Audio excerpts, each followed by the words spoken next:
Hey there, fellow watchers. It's that time of the week again, Born to Watch. Today we celebrate the second birthday of the podcast. It's a monumentous occasion. When this whole idea was conceived, I never thought it'd make it this far. A successful podcast, or one that lasts, is like any relationship. It's born on the backbone of love, respect, and a deep longing and connection to each other and the subject matter. It's either that or we just love talking shit about movies and taking the piss out of Dan. I'm going to let you listeners decide. We've just done it off air. The year 1986 is really where this podcast began. And tonight we celebrate what could be the greatest movie of that year, Aliens. A movie that in 1986 was just out of my reach. But I can still remember the fanfare at the cinemas. A movie coming 6 years after Empire Strikes Back confirmed that some sequels could be considered better than their originals. The whole team's on board tonight. Very exciting. G-Man, welcome. Happy birthday. Happy birthday. Wow, 2 years flown by, hasn't it? Mate, time flies when you're having fun. From the start when we did that instant Instant reaction? instant reaction one. Twice? Wow, can't Yeah. believe it's flown. But Absolutely. yeah, what a great movie, Aliens. Yeah, So cracker. can't wait to. I'm sure we're going to have a lot to talk about in this one. I think so. And we're going to stick in studio Damo with the new headset. Oh, yeah. So the movement and the freedom, there's so much room for activities. Oh, there is. Da, da, da, da, da, da, da. It's just incredible. So I've got like the McDonald's headset. You do. So yeah, I and not just speaking into a microphone anymore. So Girls at McDonald's. yeah, waiting for that movie. So yeah, but no, this will be a good movie, perfect for the second year anniversary. Absolutely. And up there on the land, the man with a plan, Dan. How are you, bud? I think you should share with the listeners what you were paying me out about before you went into your intro. Damo, do you want to share? We're going to save that for quick fire because we've just rehearsed a very good ad lib for quick fire. Ah, I think we'll probably laugh just as hard at the time again. Mm. Yes. excellent. You good, mate? Up there on the land, everything good? Oh, look, it's it's never dull on the land. Always something to do. Getting a bit cooler up here now. Having to wear Ugg boots at night as it drops under 20 degrees overnight. So that's definitely different for Ooh. Queensland. Mate, I've got trackies on. Yeah, You do. I expect to see the world's biggest camel toe on the camera very soon with those trackies. You definitely will be seeing some camel toe and might also be when I discuss my morgues alike. So Excellent. anyway, let's move on. Overs and unders, 1986 movie as mentioned. It's a movie that has been super dear, I think, to all of us over the years. 38 years old, which is incredible watching it again. I'm being generous here because I've got to take Damo into account here. Thank you for recognizing me. Overs and unders, 55. Damien, can you, and hang on, and then if you can let me know and let everyone know your first sort of venture into aliens. I'm under. Okay. By much? Well, in dog's years, I'm pretty much close, but I'm on 10, I reckon. That's pretty good for you. But then, is this the most seen movie in your movie viewing experience? No, Star Wars is. But this is definitely right up there.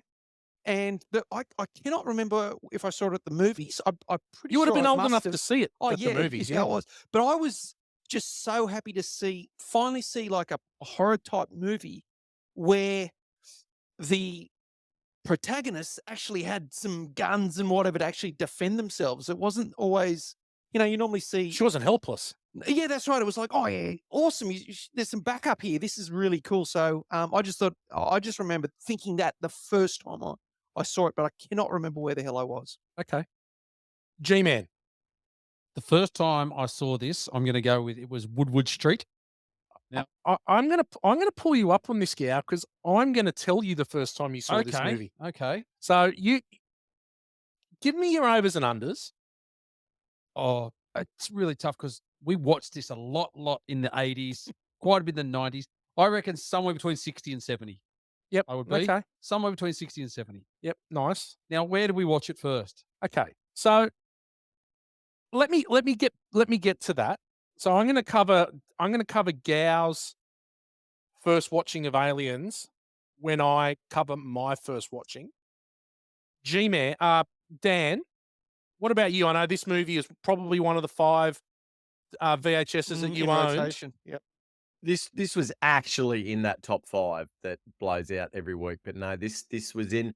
This is the movie I've seen the most out of any film ever by far. I smashed 55 to bits. I've seen it. Whoa. Yeah, I'd never grow tired of it. It's definitely my most viewed film. Wow. Okay. Well done. Okay. So I'm multiple hundreds of Aliens. I'd say that I would be conservatively 250 times I've seen this movie.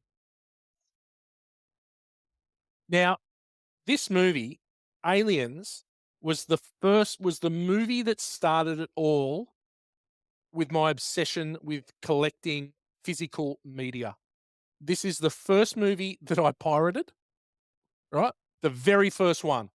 What you mean you? I had a VHS tape, copy. a guy down the street Oh, right. You connected your had 2 videos. tapes and made me a copy of Aliens. Right. I went and I'd hide it and I went straight to his house to say, I need you to copy this movie. I didn't even seen it yet. And at that stage, you had to watch the movie to copy it because it was in real time. It was in real time. So I got the copy of it. I didn't watch it. I went up and I watched it with my dad Oh, in the lounge room, just he and I. On the Rank Arena? Right. Okay. Then we're getting to Gow.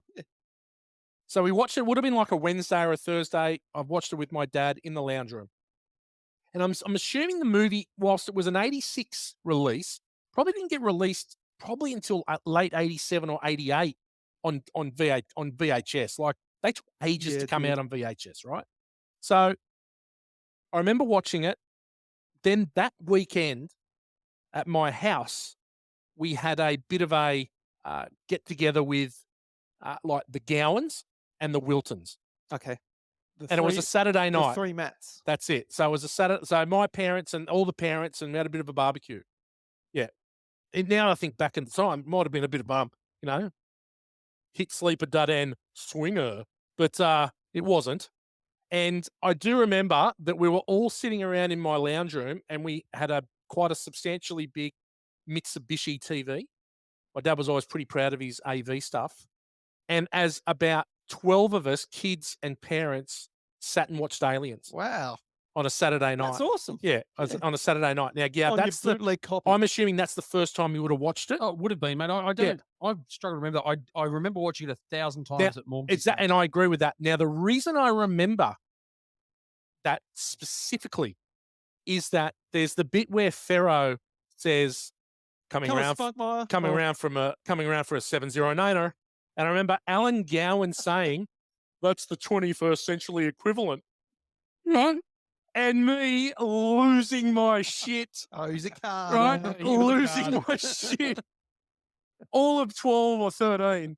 Like, absolutely losing my shit at that's the 21st century equivalent. Right? I'm going for a 70. I'm going for a 709er. He was probably Come on, Sam. He was probably a few Tui's new white cans deep back of the old white could have can been days. KB. No, he was a Tui's new. He was a Tui's They draft. probably cracked their first bottle of red by then. But yeah, no, I distinctly remember, I don't know if you boys remember the cinema when this was released, it was the big marketing push with the Reeboks, like Sigourney Weaver's wearing Reeboks. him in the loader. And I remember there was a light box that had the Oh, my poster God. with the Reeboks. And They sold out. mate, so quick, those unbelievable, Reeboks, yeah. unbelievable. So a lot of fond memories of Aliens. G-Man, why don't you tell us about the movie? Okay, we've got a couple of taglines here for you. There are some places in the universe where you don't go alone. Can I just say, I've been waiting for you guys to take a breath so I could do a bit about Damo being into Mitsubishis at the same time, and you never fucking shut up. So I can't even get in there. Just maybe take a breath every once in a while. And I thought they smelled bad on the outside. Okay. Here's the DVD cover. The only I can't say it. Here's the DVD cover. Again, The only survivor of the Nostromo. Ripley is discovered in deep sleep half a century later by a salvage ship. When she's taken back, she learns that the company has colonized the planet where the alien was first encountered. After contact with the colony is lost, the company sends a team of space marines with Ripley as an advisor to find out what has happened to the colony, save any survivors, and to destroy the alien menace forever. right. Gives away a bit too much of the movie, I reckon. I don't know. It gives away, obviously, the start of the movie, but most of the action happens an hour in, right? Like 57 minutes. 57 minutes is when Newt's motion sensor goes off. Right. And from then on, it sort of just Then it- kicks into, then it kicks kicks, into yeah. gear.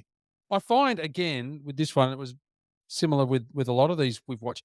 That first hour goes pretty quick because Sure. there's a lot of setup, but you sort of have the impending sense of dread that you know something's coming. And I prefer the first hour. yeah, I love the first hour.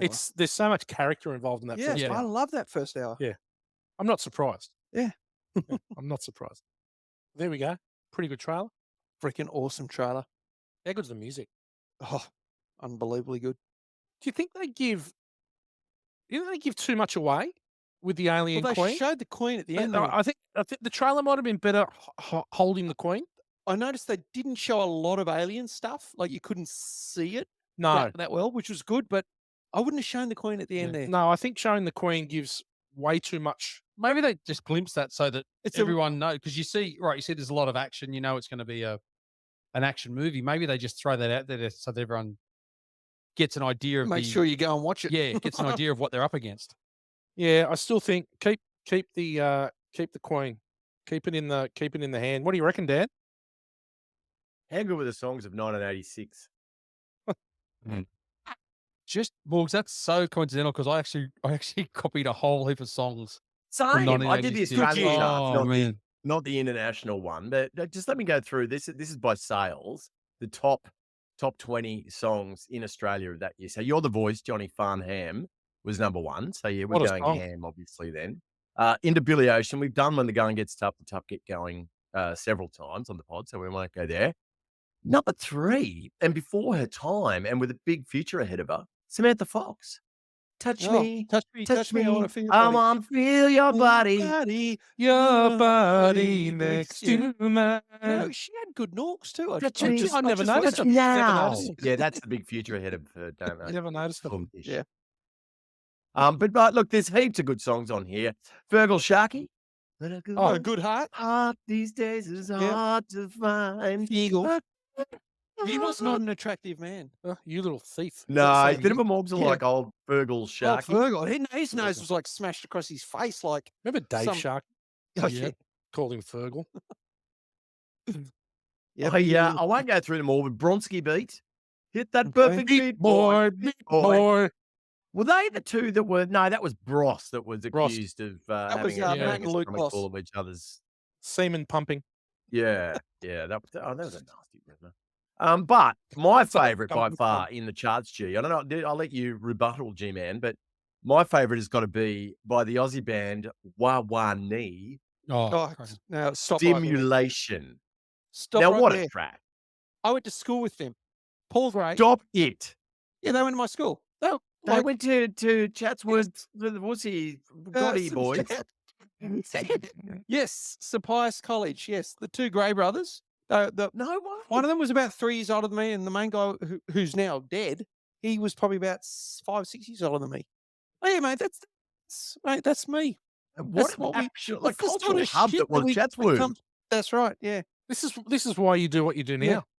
Yeah. Wah-wah-nee. Yep. And then they brought out Yeah, like, sugar do you have a free. special class for all the triple threats like yourself and the McNee That's brothers? where, that is where he honed his triple threat. You went, Hang on, no, hang with on. alumni like that. You're selling him short. He's quadruple Yeah, threat. quadruple. Is that You're forgetting the I timbre. really needed okay?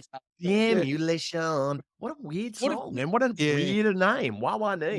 Yeah. What if you added a look back to your repertoire? Like you'd be the total Who knows where you'd be? total package. I couldn't do it. I Couldn't do it, do you? No, I couldn't do Nah. it. No, I just don't have the You talent. don't have the talent. Right. I reckon Croaksy might be able to teach you. Yeah. Sorry, I've just got a couple I'd like to add to that. Yeah, Couple of please. crackers from 1986.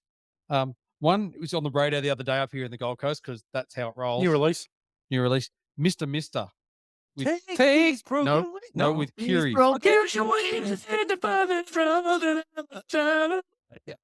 no way. Hang on. Was that with the Mr. Mister? He was one of the guys from Genesis or not? Sure. I don't know. The other one was a good old one that we used to love, Peter Cetera. Oh. Ah. I am a who will fight for your honor. He had a great I'll be the hero you've been dreaming of. The only other one of note that year, Eddie Murphy. Oh God. Party all the time. Right, yep. My girl wants to. Okay. Yeah, there we go. Party I don't all know. the That time. was Good year for songs. definitely. It's kind of the end of an era, I think, 1986 for that music. You didn't have a lot of Aussie bands sprinkled throughout the top 20, 25 after that. I think we got completely overrun by American pop music. But yeah, I mean, the Communards, Don't Lead Me This Way, we're in at Oh, number yeah. 17. Yeah. Yeah, so there we go. Right. Oh, Concrete and Clay, Martin Plaza. Whoa. hang I on. used to love that song. Yeah. Good song. Yeah, it is. Martin Plaza. Where Um, was he from? Can I tell you, Martin Plaza went to my school as well. Oh, He was from the group, this band. What's it called? He was from Mental as anything. Mental Greedy as Smith. anything. Yeah. Yeah, Greedy Smith. But Martin Plaza went to my school as well. He did fucking not. What? He did. What is this cultural amazing Epicenter. That's Cultural epicenter. That's about the only two. And then we had like some hot air balloon champion as well. Did they have like a gifted talent program up there or something back in the 80s? Yes. Look, for our international, surprised for our college was interstate gifted. listeners and for international listeners, Chatswood's probably the shittest place on earth. Like it would have to be up there. With Narrabeen. the shit, yeah. Narrabeen obviously is the scummiest joint on earth, but Chatswood is inarguably the shittest joint on earth, and that's incredible that these amazing artistic souls Well, came out of there, well, as you said, with yourself. Well done. Critical thinking.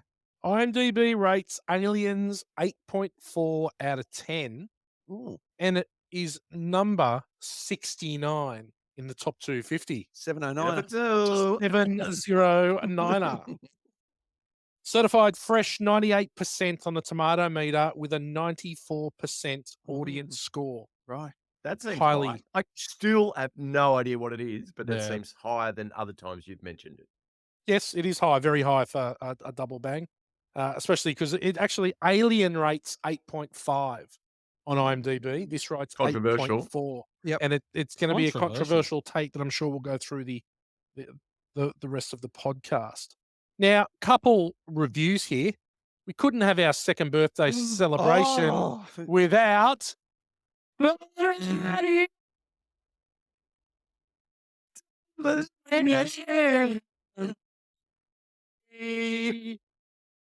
James, Jared, and Ellie of Real Views as a good review. When it comes to the logical marriage of action, adventure, and science fiction, few films are as effective or as accomplished as Aliens. Good work, Birdie Bird. I think you missed a genre there. Surely horror rates are mentioned. All right. I've got that in question time. So, bad review. Gene Siskel Cisco. from the Chicago Oh, Siskel and Tribune. Ebert from That's it. Of Siskel and Ebert fame. Count me out of the fan club for this one. I don't know how anyone could not like this. That's a review? There were 3 bad reviews. That was the best one. Wow. Oh, what a Gene wordsmith. Siskel. Yeah, a lot of thought into that Wow. one, Genie. Yeah. Count me out. Okay. Count me out of the fan club for this one. Okay. We will. G-Man, ordinary people. Okay, listen, we've talked about Sigourney Weaver before. She was in a lot of stuff early. She was in a couple of TV shows before being cast in Alien in 79. Eyewitness in 81 with William Hurt, Year of Living Dangerously, and then Ghostbusters in 84. But it was in 86 in this movie where she got an Academy Award nom for Best Leading Actress. But then 88, Gorillas in the Mist, another Academy Award nom. In the mist. And then Working Girl in 88 as well, another Academy Award for Best Supporting. Wow. So she was on quite a run. Ghostbusters 2 and Alien 3 in the late 80s, early 90s. Copycat 95. The Village 2004, obviously Avatar in 2009, and most recently in Ghostbusters remake in 2016. Awful. She's also in Avatar 2. Yep. Yeah, she was. I mean, there's a few I missed out Yeah. there. There's a few double ups. Are they still? Is he still making like 6 of those avatars? Is that, Yeah, are they in the he's pipeline? making. Yeah, he's made. The next 2 have been made. I think 3 and 4 have been made. Wow. Have they? Wow. Yeah. Well, they're in like heavy post production, Yeah. or Yeah. Look, Meryl Streep was actually a contender for this role. yeah. But the producers felt that it wasn't the right time. Her partner had just passed away, John Cazale. Well, hang on. So even after Alien, they were going to think about casting somebody else? No, I think No, that was originally, originally, Oh, right, yeah. originally, yeah. and she was relatively unknown, so she was the last person cast. But it was her speech from the final scene in the original that got her the bag to the role. So that was really her ticket into the big time. Well, From there. And this was actually rated number 58 on Premiere Magazine's 100 Greatest Performances of All Time. Okay, she's good. She's good. She's very forthright in this movie, isn't she? Mm. Watching it back, well, she's doesn't take any prisoners. No. Trying to Just taste a it. couple. Look, you dick. Mm. A couple of. I'm glad we paused for a breath there. Yeah, that's why we don't pause for breaths. Mhm. Morg's chiming in from the cheap seats. Yeah. A couple of sliding doors. She was considered for the role of Alex Forrest in Fatal Attraction, Ooh, which went I to can Glenn see that. Close. Yeah. yeah, she could do it. She was also considered for the role of Ellie Sattler in Jurassic Park, which was the Laura Dern Laura role. Dern role. Yeah, she'd be good. She could do Oh, anything. that's yeah. interesting because Sigourney- they're both shocking runners. ad runners. Ooh. Yeah, obviously Sigourney Weaver with the one chink in her armor, and Laura Dern, the second most knock-kneed actor in Hollywood. Do we think that they modelled the Alien Queen's movements on Sigourney Weaver? It's now that you mention it. It's very. I was watching it on Saturday night. I was like, "Fuck!" I reckon they've mocapped that. Yeah, there's definitely some Andy Serkis Mocap. You like that? in a Yeah. VE Nation suit. Mo Kappa. Mm. All right, let's go with Michael Biehn. So his first movie role was in a 1978 movie called Coach with Kathy Lee Crosby. Remember her? Yeah, she was in That's Incredible Yes, she was. with Fran Tarkenton and John Yep. Davidson. There you go. One of your favorites, obviously. He was also in Greece. He was one of the basketball One of the team. basketballers. That's right. You talk yes. about that in We Greece. have, yeah. He's Yeah. also in the Frog in the Bag scene with Olivia Newton-John. Oh, Rock in the Bag. I thought that was code for something. Yeah, Mm. No code. it was like a '60s tea bag. 709. Oh, you want a bit of the old Frog in the Bag? Yeah. But then his list of movies: The Terminator in '84, Aliens '86, The Abyss '89, Navy SEALs with Charlie Sheen in '89 as well. Underrated Navy SEAls. Yeah, Underrated. good movie. It's Um, one of the so bad it's good movies. He's in K2 in '91, Tombstone obviously in '93 as Johnny Ringo. Said that was his Yes. favorite film to make. Really? Yeah, great Okay. movie. But his two favorite roles were The Terminator as Kyle Reese and Johnny Ringo. He's in The Rock in '96, Yeah, The he's Art one of of the- War with Wesley Snipes, and then most recently I found out there's another movie in post production at the moment. Now it's called The Red, and it's features Aaron Pedersen from Mystery Road, the Aussie actor. Oh yeah, yeah. A few other Aussie actors. It's an Aussie one. The synopsis: This is obsessed with living up to her dead father's legacy. A young sheriff finds her metal tested when locals are found ripped to shreds. Now, the cover of the movie is a photo of a kangaroo. Oh, That's a killer kangaroo. it's a killer kangaroo. I don't know if you It's remember, like this is kangaroo movie when on I the was About time. big noting and thought Is I'd this the actually get movie, Michael Morgs? Biehn onto the podcast. Yeah, this is the movie he was shooting when I failed dismally to get Yeah. and we haven't spoken since. We've had a fallout, me and Michael Oh, Biehn. It's God. over this essentially. But yeah, it's a Aussie flick about a killer kangaroo. I think so. Good Big- for tourism. Big Red. Good for tourism. Well, everyone thinks everything else kills you here anyway. Absolutely. Yeah, why not? So a it doesn't roo? matter. Pussies. Now, the role of Hicks was originally going to be played by James Remar, Well, he actually Oh, he started did and he start, filmed. yeah. Yeah, well, he did. He got replaced a few days in, Good on the gear. due to artistic differences, Well, allegedly. I think he got arrested, didn't He he? got No, caught he had with a drug He'd problem. be Yeah. one of your probably most seen actors, wouldn't he, G? Because of his appearances in Sex and the City. Yeah, no, he's awesome in that. He matches his effort in Warrior. And the Warriors, yeah. It's also in 48 Hours. Yeah. It's great in 48 Hours. Yeah. He's been in heaps of stuff over the years. He's good. I like him. He got sprung on the bigs by James Cameron. That's why he Yes. got the Oscar. Yeah, that's yes. right. Gosh. But yeah, so look, Hicks, he didn't get asked to come back and reprise his role in Alien 3. So and he rated that one of the biggest disappointments of his career. Well, James Remar? No, sorry, Michael Biehn. Michael Bay. they, They killed him off in the ship. I didn't do ask this question in question time about just that. Okay, Yeah. we'll leave that. Very disappointed. Who's next, G-Man? Okay, let's move on. Bill Paxton. How good's Bill Paxton? Love they? Bill. He's fantastic. Love Billy. Awesome. He's in Stripes. That was his early movie. He was one of the soldiers on the ground with the mortar. Oh, yeah. He was a punk leader in Terminator. So there's a few of them in Terminator. Yeah. He's in Weird Science. Commando. He played an intercept officer in 85. He's in Aliens. He was Chet. That's right. Next of Kin. Oh. And Patrick Navy Swayze. SEALs again. That's Swayze. Yeah, Swayze and Liam Neeson. Liam Neeson. Yeah. Yeah. Predator 2, obviously Tombstone. He was Morgan Earp. He's in True Lies. Great role. One of in that. the great characters in Yeah, True Lies. Simon in True Lies. And I got a little I got a little bit. But that's pathetic. Apollo 13 in 95. He's obviously Twister in 96. Big Helen movie Hunt. that year. Yeah, I've with got to Helen Hunt. say, have you guys seen the trailer for Twisters, the sequel? No. I have. It's fucking good. Looks like exactly the same as the first one. Big twisters, yeah. Well, it's there's two Twisters instead of one, so it's called Twisters. Yeah, right. Yeah, I How think many I times saw can it you when I just saw the see movie. cows in Willy Willy Wins? Yeah. Well, plenty more apparently. It's got Glenn Powell in it from Maverick. Yeah. Oh, he's having a what bit of a name? moment. He's having a moment. Hangman. Yes. Hangman? Hangman. Yes. Yeah. Terrible name. And he's with Sydney Sweeney in that other one they As- filmed in Australia. As you like it. I've Haven't never watched it. used it. Well, Glenn Powell's a good-looking man. He's a good looking man. Sorry, G. All right, one of his latest roles was in Nightcrawler in 2014. Remember that with Jake Gyllenhaal? Jackie Gyllenhaal. Yeah. Rene Russo. Good Yeah. movie. Yeah. Dark. He put me on that. It's pretty dark. Very dark.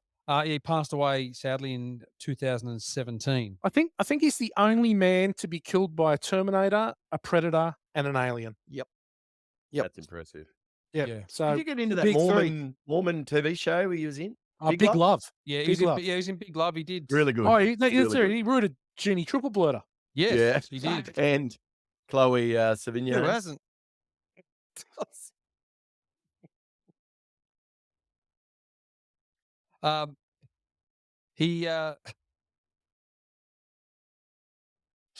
He was. You're right, Whitey. He was. Him and Lance Henriksen were he was the only one to be killed, but they were both in Alien, Predator, and the Terminator. Yep. They were the only two. Lance. Speaking of Lance Henriksen, his first movie, Dog Day Afternoon in '75, with Al Pacino and John Cazale, as we mentioned earlier. Close Encounters in '97. He was in The Omen 2, and then The Terminator as well. He played Vukovic. Yeah, he's a in copper. 84, He's yep. a copper in the police station. The Last Samurai, 1990. Hard Target. Oh, with John Claude. It was Jean-Claude. He played Emile Fouchon in 1993. The Quick and the Dead. That French accent that you just Right. pulled out was incredible. Rusty, Leo. And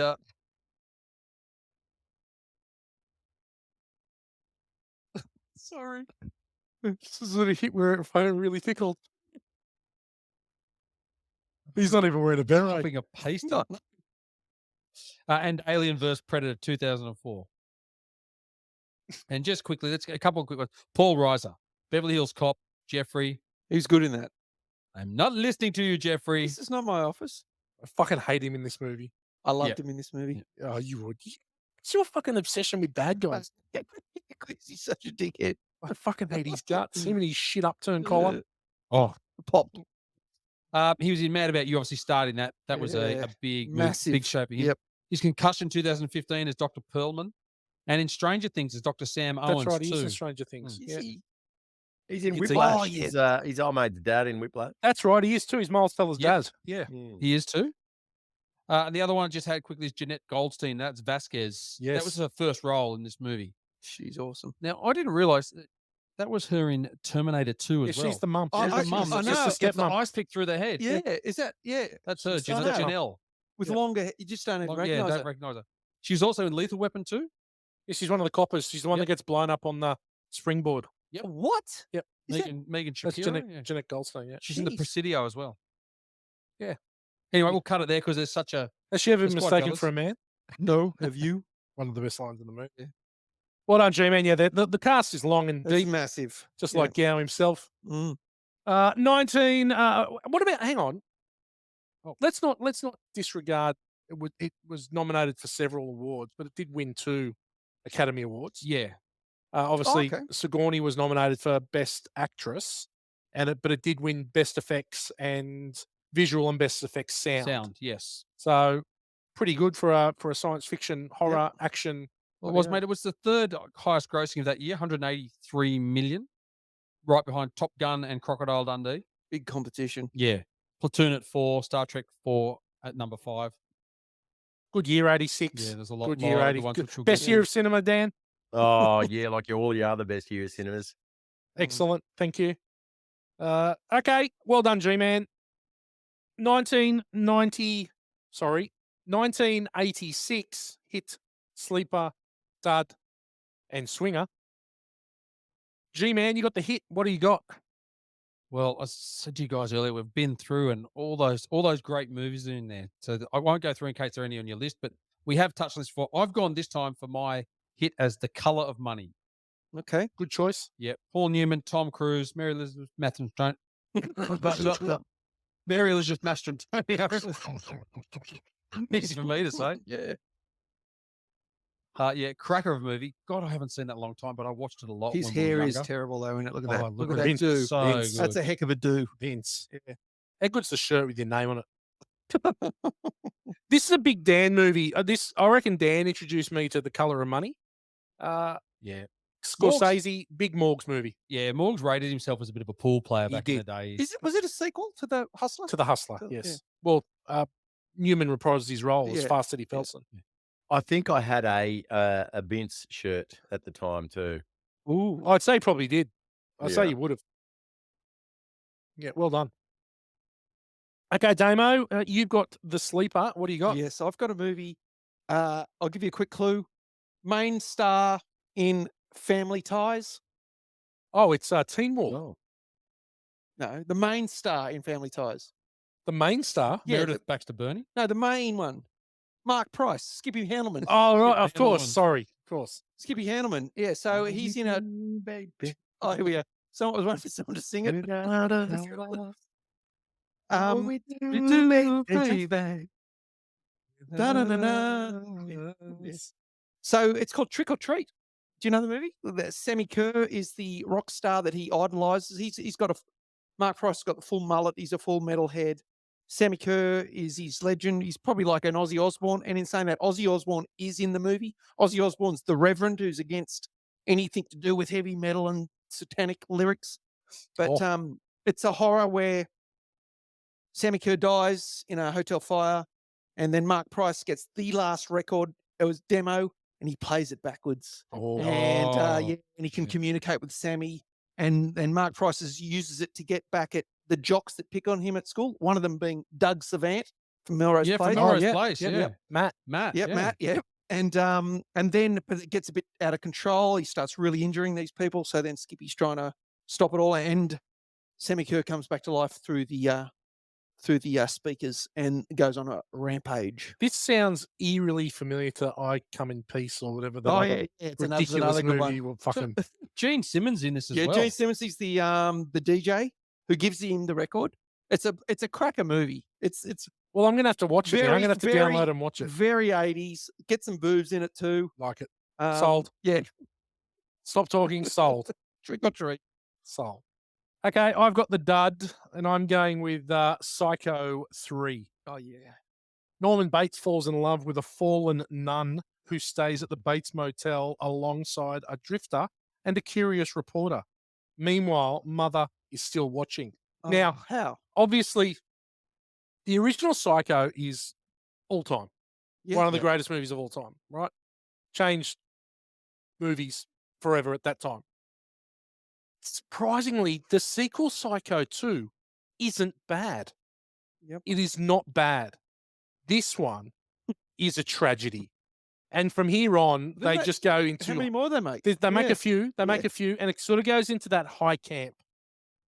And it's like, sorry, Norman, what's his Anthony Perkins? Yep.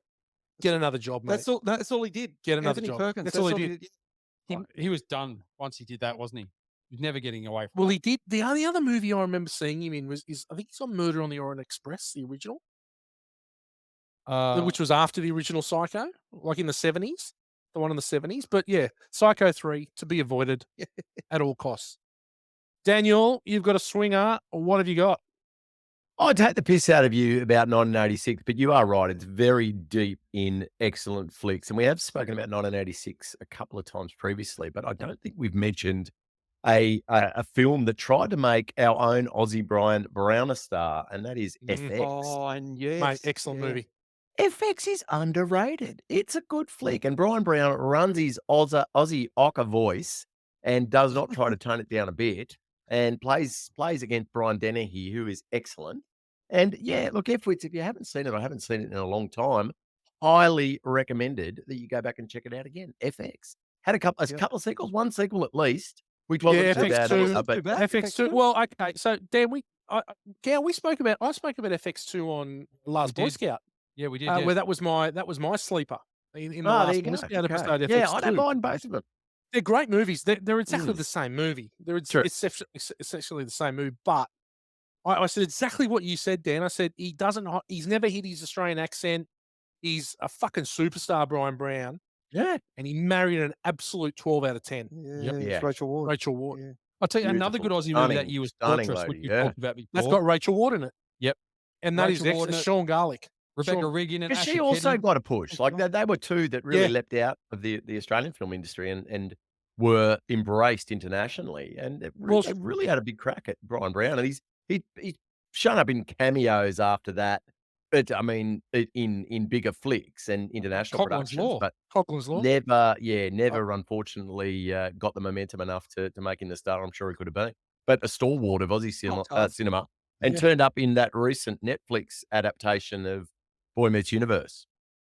He did too. He did. He's He was good in great in that. that. He's great. Really good. in He's that, excellent. I really really good. like Brian Brown. I think he's excellent. Yeah, same. Yeah, Rachel Ward against all odds with Jeff Bridges. Now, Jeff Bridges could be more fuckable than Rachel Ward in that movie. That was his good-looking years. Yeah. Oh my God. He is a good-looking man in that movie. The Thornbirds for me with Rachel Ward. She's with, stunning. with Richard Chamberlain. Richard Yeah. Chamberlain, Dick. yeah. Oh, Dick Chamberlain. Did she feature in Quigley Down Under? I feel like she must have. Well, I don't think she did, but well, After like reckon the Tom Thornbirds, it seems like a good crossover into Quigley Down Under. Tom Selleck would have had a crack at her. He would have had to have at some stage. He would have been having a crack everywhere, wouldn't he? I think so. Tom? He didn't matter. Yeah. Male, female. he He probably didn't care. came over just for a go. Question time, gentlemen. Okay, so at the start of the movie, we're having the inquest where Ripley is being questioned as to what went on the Nostromo in the original movie. Is it the Nostromo? It is in the Yes. original Yep. movie, yeah. Can we assume that the company just shuts it down because they know that what she's saying is true? I think No, there's just no, I an don't think element so. of doubt. Yeah, they're Yeah. not sure. They just think she might have just blown up the ship because she's a mental case. I don't know. They can't be sure. Well, Burke knew because Burke said No, the Burke had only only just after. sent them. I Yeah. think the No, time there's Burke a didn't know till he hit the deck, crossover in the till he hit- timeline there. right. Burke, Okay. Burke sent the because you don't see this unless you see the Yeah, you're special right. edition. No, you're Yeah. right, Daniel. Yep. Yeah. No, you're right. Okay. Good Because call. even when they landed, Burke was like, he didn't know what was actually why there was no radio silence. But he knew that he'd sent them. He knew that he'd sent them, but he still wasn't sure if To it the was ship. aliens. Yeah. That was one time when he was being But he knew. honest. But he knew. But didn't Sigourney Weaver? Didn't she blow him up about that when she Yeah. fronted him up? But Yeah, she did because she said, he "You sent knew." He He knew. said, He "I- sent him to that ship. it's a Yeah. pretty, I know, but like, he still probably just wasn't 100% sure. But see, did he? Because he could have got some information from Mother Because surely that's been Like the black box. it would have been, surely they've transmitted back to Weyland-Yutani because they're given the orders. 57 years before, though. Yeah. Yeah. Anyway, Yeah. it's to think about. Yeah, because there was the order to The crew's expendable, just bring back the alien. Yeah, that's true. Okay, so how did Burke think he'd get away with the med lab sabotage? Because now he first takes the 2 face huggers and does them and puts them in the med lab when Ripley and Newt are asleep. Leaves them open. Do you think they're not going to realize that they're missing, that they're then going to be asleep with the face huggers on their face? How does he really think that they're going to then get them back on the ship with no one knowing that they've had face huggers on them? Because there's going to be remnants of the face huggers. But as Ripley said, this wouldn't get through quarantine or whatever. I don't know. Maybe they would just, as an emergency, they'll get him back. I assume, and I assume that because he got caught, this was his on the fly plan, and he didn't really didn't have much time to think it through. But I think he was going to kill them all. Like that was the whole thing. Yeah, but they've got to get on the ship first. Well, I think I don't know if a lot of the crew that are left know what the protocol is, and that they're going to be, because she says to him, "You were going to impregnate us with them, and then we get on the ship, and then he'll just kill you, or then he can make up any story he wants." So it's a bit of a tough sell. But if he comes back alone and says, "Oh, these are the only ones here," but the company's going to look after him because that's what they wanted. Yeah, that is what they wanted, is to get the aliens back. Yeah, no, okay, cool. I'm all for that.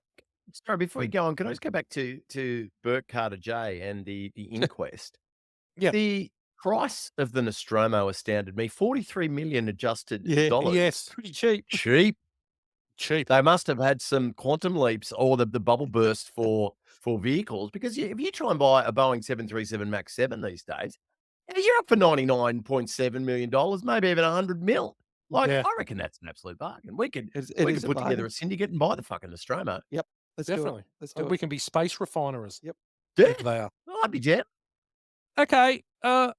Obviously, in the first movie, Alien, we're dealing with one alien, and in this one, we're dealing with a considerable amount more. 150? Multiple. How many do you think we're dealing with here? Because 158 population. well, that's it. So is it one egg, one thing? So we're talking there's 160 aliens? Well, minus the Newt one, but I'd say there's 157. Yep. Okay. That's what I think. So you think it's 1 for 1? Yep. All right. What do you think? You think Well, they all need a host, do they? I think they All can only aliens be need a born through a host. Maybe they could have little twins pop out. Who knows? That'd be a nice little thing. Little triplet. because it Little triplet chest Do you- burster. do you think He'd they be called killed 2 dicks. Well, that's the what do you call a Mexican with 2 dicks? Jose and Jose B.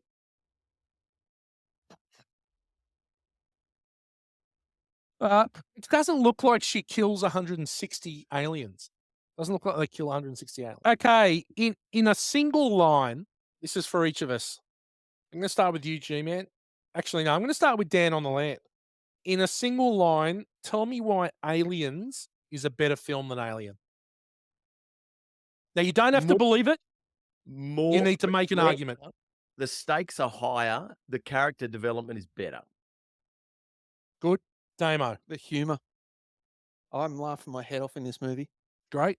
G-Man. Well, Morg just kind of hit on the head, so I'm going to go with that.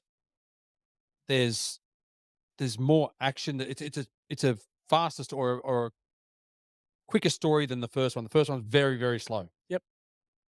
Okay. I've got bigger, badder. Yep. Oh yeah. Bigger, badder, meaner. Yep. Bigger, badder, better. Bigger, better.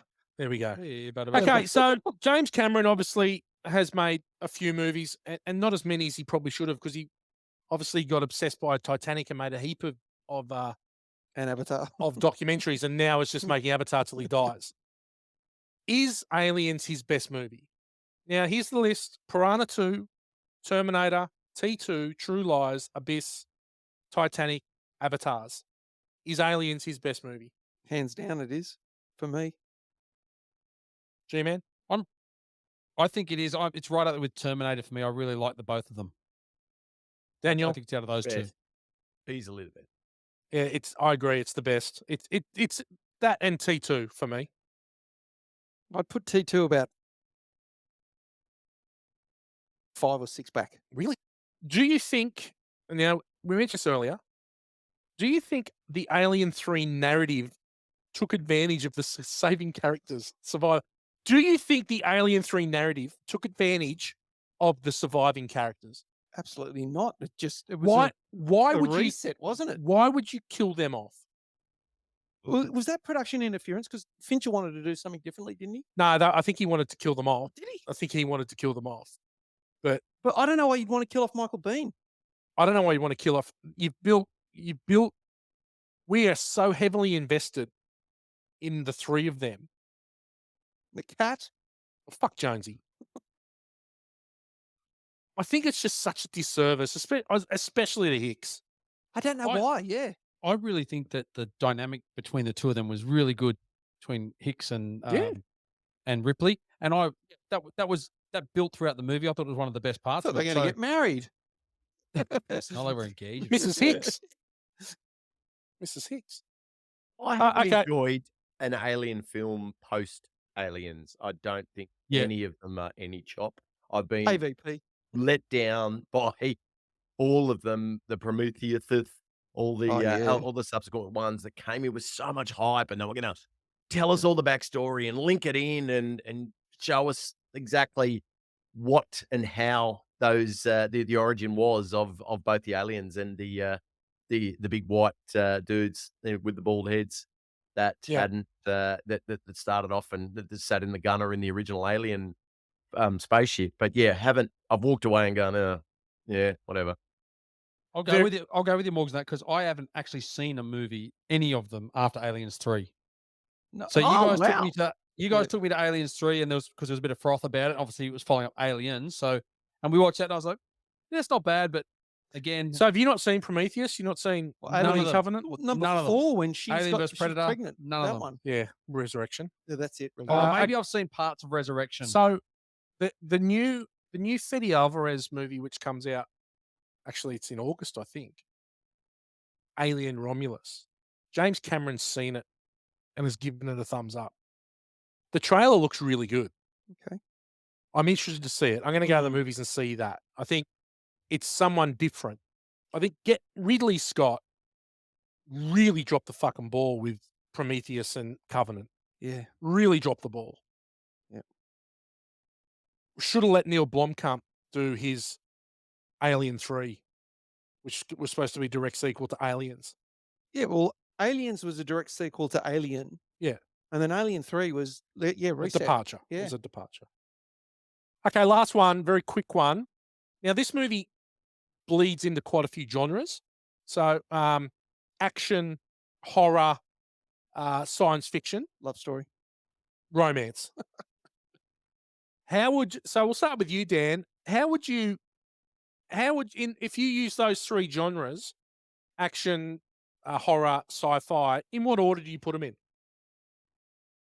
Oh, I think you have to compare it to Damo's favourite movie, Never Been Kissed, as well, for the romance between Hicks and Sigourney. So don't discount the power of that genre in the mix. But no, for me, it's an action horror. The sci-fi, neither here nor there for me, because it's based on a future.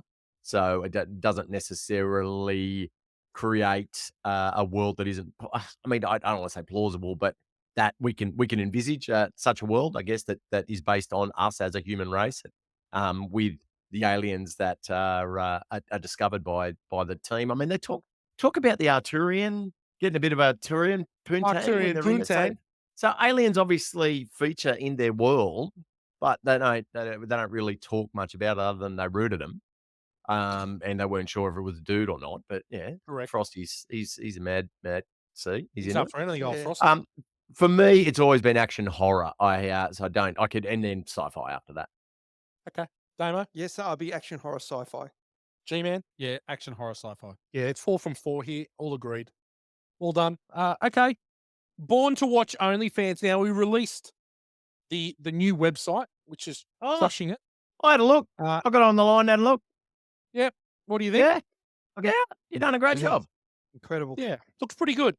So we've actually got our first little email come through from the website. Now, don't forget, You can send us emails on the website. You can send us voicemails on the website. Please send us a message, whether it's of support, whether it's derision. We don't care. Abuse, yeah. Abuse, You feedback. you can play the voicemails in the next episode. That's it. Absolutely. Yeah, You can get yourself on perfect. there. But we had Max Ned Kelleher join the gang and send us an email and said, just want to say you guys are the absolute best. I listen to hundreds of podcasts a month, mostly sports, but also a lot of movie ones. But with you guys, it's the only one I'll listen to, even if I haven't seen the movie. Dan on the Land is my idol. I mean, Well, we're one from one for sick cunts, really. Like Max, what a legend. can we check Tells it the like he IP? sees it, The and has IP of cut that. through the absolute just constant jabber to find the hero nucleus of our fine foursome. Well done, Max. Well done, Dan. I mean, Max. Well Max, done. Max Kelleher. What a legend, Max mate. on the Thank you land. for I mean, Dan on the land, yeah. podcast a month. You must be doing something that allows you to sit down and get paid to listen to podcasts, one would think. So Yeah. well Or done, not sir. work. No, it sounds really impressive. It's Yeah. good. Good Well, on you, Max. I heard I heard on the interwebs that we're getting a new sponsor. There's another sponsor coming up. Really? What? Yeah. I hear Kleenex want to get in on the job. Oh, geez. Well, they should. They They- want well, Get that'd be mentioned a handy. lot.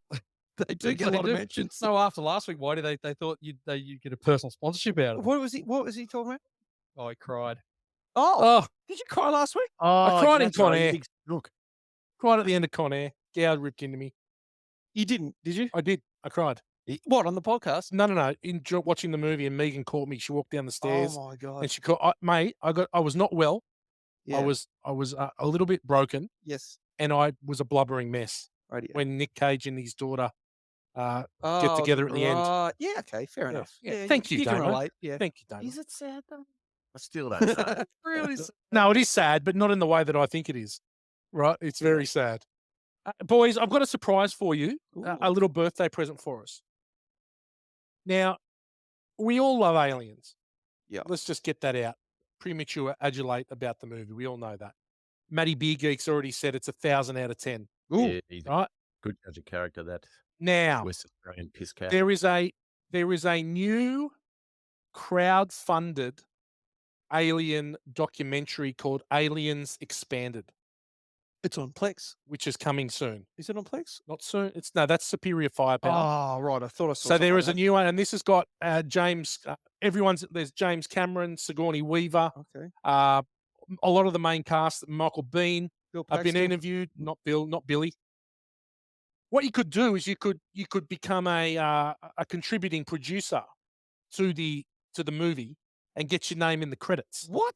So my present to all of you is that Born to Watch is a credited producer of Aliens Expanded, and No we will be in way. the credits of the documentary No way. as Born to Watch movie podcast. Mate, Love it. You know what? We're going to need to organise a signing at the local shops. And we've got a digital copy of the movie coming, and Oh. I've got a Blu-ray copy of the movie coming, and some other paraphernalia that comes as well. I'm going to set myself up at the shops. Bring your copies in. I'll start signing. And we'll sign. So I'll we sign are your copy. now all officially in the industry. Producers. I in don't mean to be that guy, Whitey, but I'm just gonna have to check with my agent on that because there's Oh, yeah, certain right. protocols I have of how I can be name checked in film. It's to do with my SAG membership, and look, I won't bore you all with it. Your but what? You got some SAG, all right, It's to Morg. do with my SAG, Fair enough. Yeah, my Screen Actors Guild for my That- writing stuff. So that's- anyway, very nice of it. But you might That's have brilliant. to say Born to Watch, excluding Dan on the Land. You might just have to change. We'd be more than happy to do that.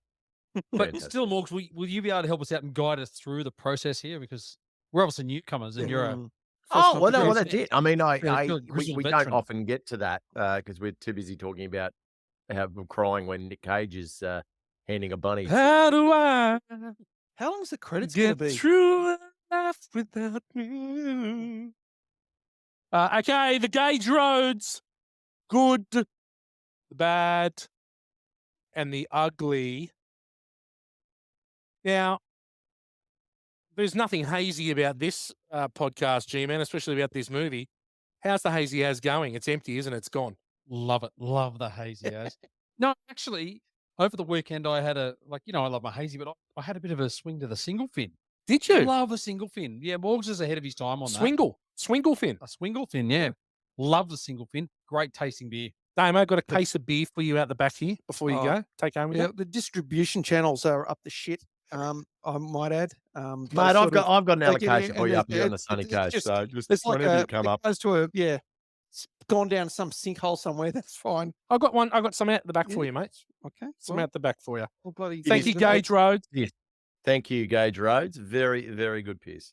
Thank you, Gage Roads. If you want to see more about Gage Roads, head to borntowatch.com.au. Oh, Click on the link. It'll send you through to the Gage Roads that's website, That's professional. and you can read all about their amazing lineup of crisp lagers. Do you reckon they And sell beers Gage Roads in Narrabeen? Oh, Feels like a bit of she'll be right, mate. Export light, mate, because they don't like them getting on the piss in that scum village. What do you think? well, I thought they make toilet bowl moonshine in That's Narrabeen? I mean, Probably. Isn't that what there's they drink? definitely some illegal distilleries where they get dog shit and orange peels and make up a moonshine. Go to club. Go to Club Moonshine.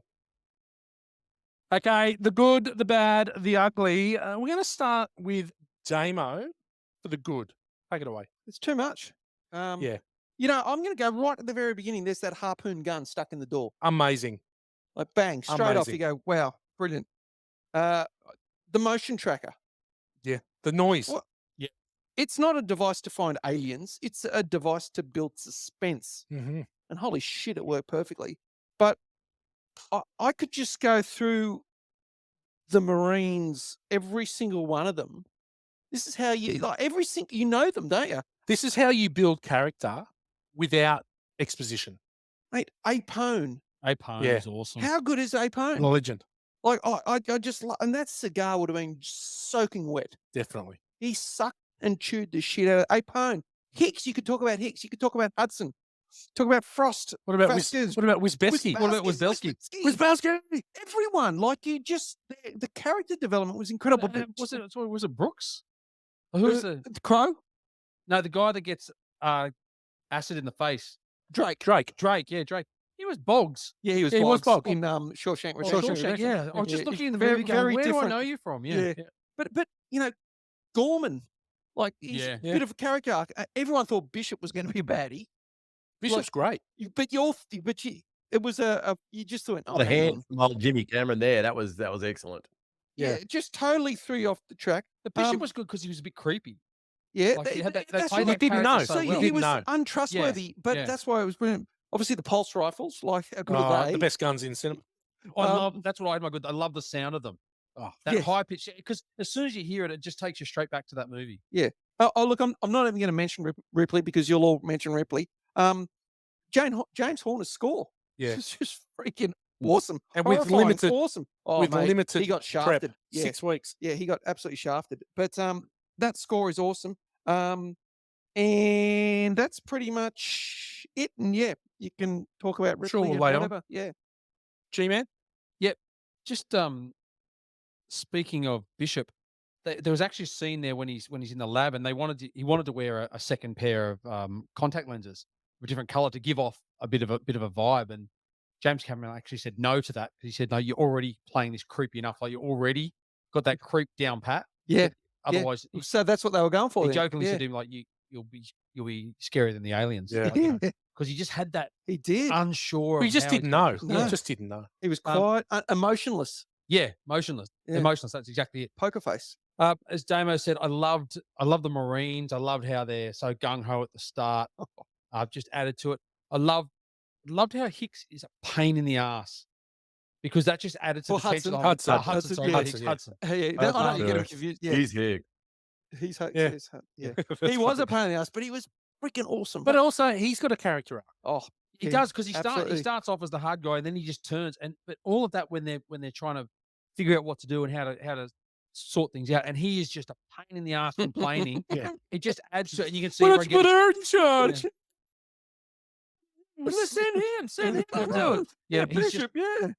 he's just as bad. And so, but on top of that, every one liner that he says Oh, in the movie ah. is just awesome. Totally. He's got so many Yeah. good lines. The man. Again, just the whole movie, the whole setup, that first 57 minutes, I should say, just unreal. Like Yeah. it just sets like you get a little bit of backstory at the start, enough to know what's going on. Then you get back there and you know something bad's happened, and you're just waiting to see. And then the time it takes, I realized in this rewatch how much longer that time is when they're first waiting for the aliens to turn up, and they're like 7 meters, 6 meters. Yeah. Can't be, it can't be. You Yep. know, like it just building tension so That well. that scene is, and I'll just on that scene though, you notice the music's playing, but then when they get right to the bit where it's just the pulse of Yeah, the of the motion, motion so they tracker. cut the music, Yeah. because But- that in itself is just, and he looks up through the roof and he You sees can see the nods to Jaws in this movie, where it's this stuff you don't see, and the tension that the Oh, yeah. score and the that sound makes. that pulse. Yeah, and so it relies so heavily on what is not seen.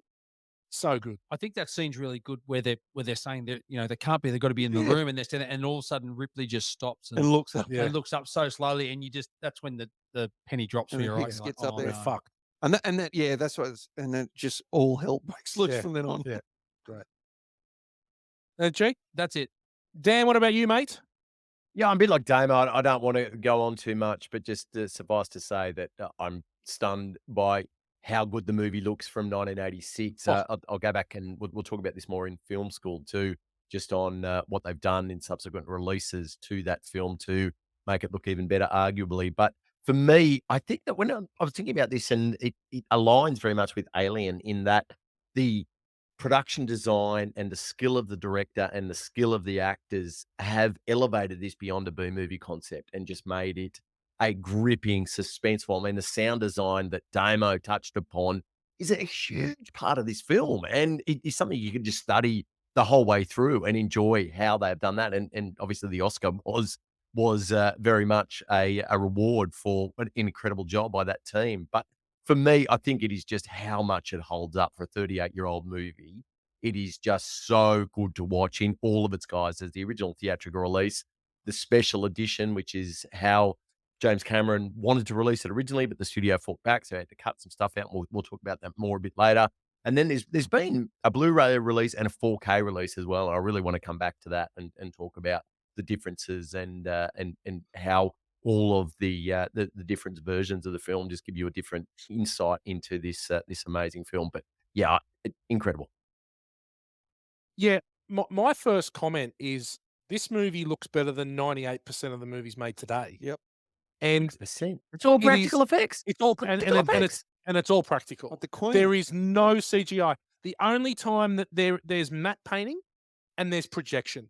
There's rear projection. Bit of that drop When, ship when the stuff. drop ship crashes, that's projection. When the base is blowing up, that's projection. There's and you can tell it is, but I don't care Yeah, when because the I'm ship's coming through the No, atmosphere. exactly. That's right, I'm hooked, but it just and I've got two versions. I've got the special edition, which is 1080, and I've got on Plexes. There's also a 4K version of it as well. The 4K version is so fucking good. It is so clear. It is unbelievable what they've been able to manage, and I can't wait. There's a disc which gets released like in a week or two, which I'll be buying the Alright. 4K disc to add to the collection because it is Jeez. just fucking unbelievable.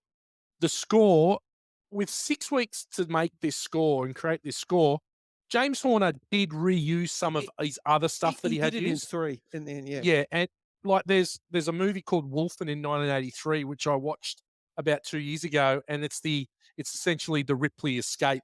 Dun-dun-dun-dun-dun. It's that music, and he's just used that in He's Aliens, used but bits and taken it pieces, to another level. Obviously, James Cameron had not made many. Like he'd made Terminator and Piranha 2. That's all he'd made. Like he had not made Terminator a lot. was a low budget film as well, and he was Absolutely. able to make that pop from the screen and But not show only us. that, James Cameron was actually hired to write this and direct this before he made Terminator. He actually left writing this to go and make Terminator and then came back to Aliens. They waited for him, right? So what he was able to do as such a young man is fucking unbelievable. yeah, Is unbelievable. definitely. The Ripley's the start of the movie, the nightmare, where Yeah. and then it flips it and it becomes the nightmare. It's popping out of a chest. That if you're not hooked by then, Yeah. And that's 4 minutes into the fucking Yeah. movie, effectively. Yep. We've mentioned we can't. I'm not going to mention Ripley because Ripley is the star of the show, right? She's just unbelievable in this film. The Marines, we said it already that you get to know them and you don't even really know them. Yeah. Like just that camaraderie. And the thing is that I don't know if I got it in listen to this, but they filmed all those Marine stuff at the end. Mm-hmm. So that they built that team, rapport. that Yeah. rapport. Yeah. But, Hicks, Hudson, and Vasquez, obviously the three remaining Marines, Yep. you actually are bonded to them. Bloody oath. By the end of the movie, you don't want them to No. die, No way. right? And then when Even Gorman. you're a bit Oh, mate, impartial to Gorman. Yeah. But I like, love that scene But with the that's two of them. it's Yeah. a great Yeah. scene. You don't expect You it, always right? were an asshole, Gorman. Yeah. Gorman, Yeah, exactly. And they just flick the button and Yeah, hands yeah, on it. yeah, Like, yeah. That's such brilliant. a good scene. The production design, so just everything is so tactile. Everything is the uniforms of the Marines that they did themselves and they added and custom themselves. They wrote, They wrote stuff and they put like the stuff on it. The guns, everything is so tactile and that's that whole. The thing I love about this is that the guns are guns, right? It's not Rebel Moon where it's a plasma shot. Or an So axe. they're shooting bullets. They're Yeah. shooting explosive tip, piercing. armor piercing, Yeah. explosive tip bullets, right? Obviously, the M41A pulse rifle is the best gun ever in cinema. It's fucking unbelievable. The first ambush when they go into to find the town meeting. mate, the town meeting, unbelievable. Now, Father of the Year point here on Saturday night. I was watching this with Isabel. Isabel came down. She goes, "Is this Aliens?" I said, "Yeah," and she goes, "Can I watch it?" I go, "Yeah, I'm thinking it's okay." And then the chest burster with the girl stuck on the wall comes out, and she's like, "Dad, can we stop watching this?" All right, yeah, okay. Charlie came over and watched a few scenes. Yeah. Josh watched it with me. Yeah. And then Charlie came over and goes, "What's this?" And then he Yeah. sat down for a little bit. Then he was off. Yeah, of course. Well, Burke's comeuppance, poetic justice, incredible. Yeah. The med lab, incredible. And then obviously at the end, the load lifter alien queen fight brilliant. is unbelievable. Yeah. Right, you're thinking, how is she going to fight this? know. How's she going to fight this monster? Yep. And she comes out and she's her own monster herself. Chekhov's loader. Exactly right. Yeah. Exactly right. So yeah, look, the movie's great. If you haven't figured out already.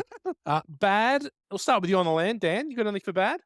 Yeah, it's a bad for those of you who love social media, but a good for those of us who could give or take it, because it looks like social media and smartphones actually die a death, and we go back to landlines with video conferencing and having. So I thought that was a baddie / good, but certainly I pray for the future to come on quickly. Yeah, absolutely. G-Man, bad. Just a couple of quick ones. You mentioned it earlier. Paul Reiser's collar-up suit jacket. I've got it, Just yep. nasty. Terrible. Pop. It's horrible. What's he? That was the what was he fashion. thinking? But even the other guys in the boardroom had the pop collars too. Shit dress That sense. was fashion. In 57 years, nothing at all went wrong with the ship they were on. well built.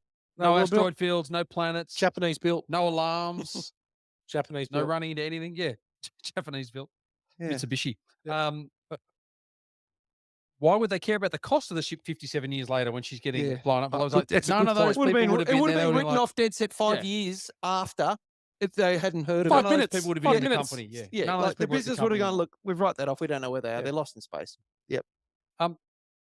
The smoking in the labs. I love Everyone- it, Dari. Everyone just loved a Oh, durry in the loved a labs. durry. Even when they're cutting up, things, they're just still having durries in there. So, I had another quick question. Why didn't Ripley run to the ammo cabinet instead of to the loader? Like, was there an ammo? Why didn't she send Newt behind the door? Well, for one, yeah. But she didn't run when she took off. She didn't run and go and get any ammo. She went and got it. Now maybe it was the only thing available. But Yeah. I was thinking I'd be going straight for. The loader Wherever the might have been bombs a are. better weapon, maybe. I Yeah. don't know. Fight fire with fire. The only other quick one was when she blasts the alien out of the chute, and then why doesn't she just shut the? From inside. Yeah, well, she's on the ladder. Yeah, why but doesn't she climbs just all the way up. doesn't she just go from the same thing? Yeah, bang. Do you know She was why? right next to Because the top one closes as well. So you mustn't Oh, be she able has to to get out. Yeah. She's got to get out. Otherwise, the But top she opened closed. it. No, but she opened it when she got It down was there. open So it was already. open. It was already open. Because Yeah. she climbed down, then Yeah. she opens the bottom. Yeah, good point. I think that looks amazing, that scene, when the load lifter and the alien queen are on the ground. Yeah. That looks so fucking Squashed. real. Yeah. Okay, my bad. Ripley's hair. First bit or second bit? I think once it gets cut Right. into It's a that bit Timothy sort of affy Chalamet bob, in Dune, yeah. yeah, Yeah. it's not great. Burke's jacket. Now, Yeah. terrible jacket. The pop collar's Pop copping a collars. high Now, rating.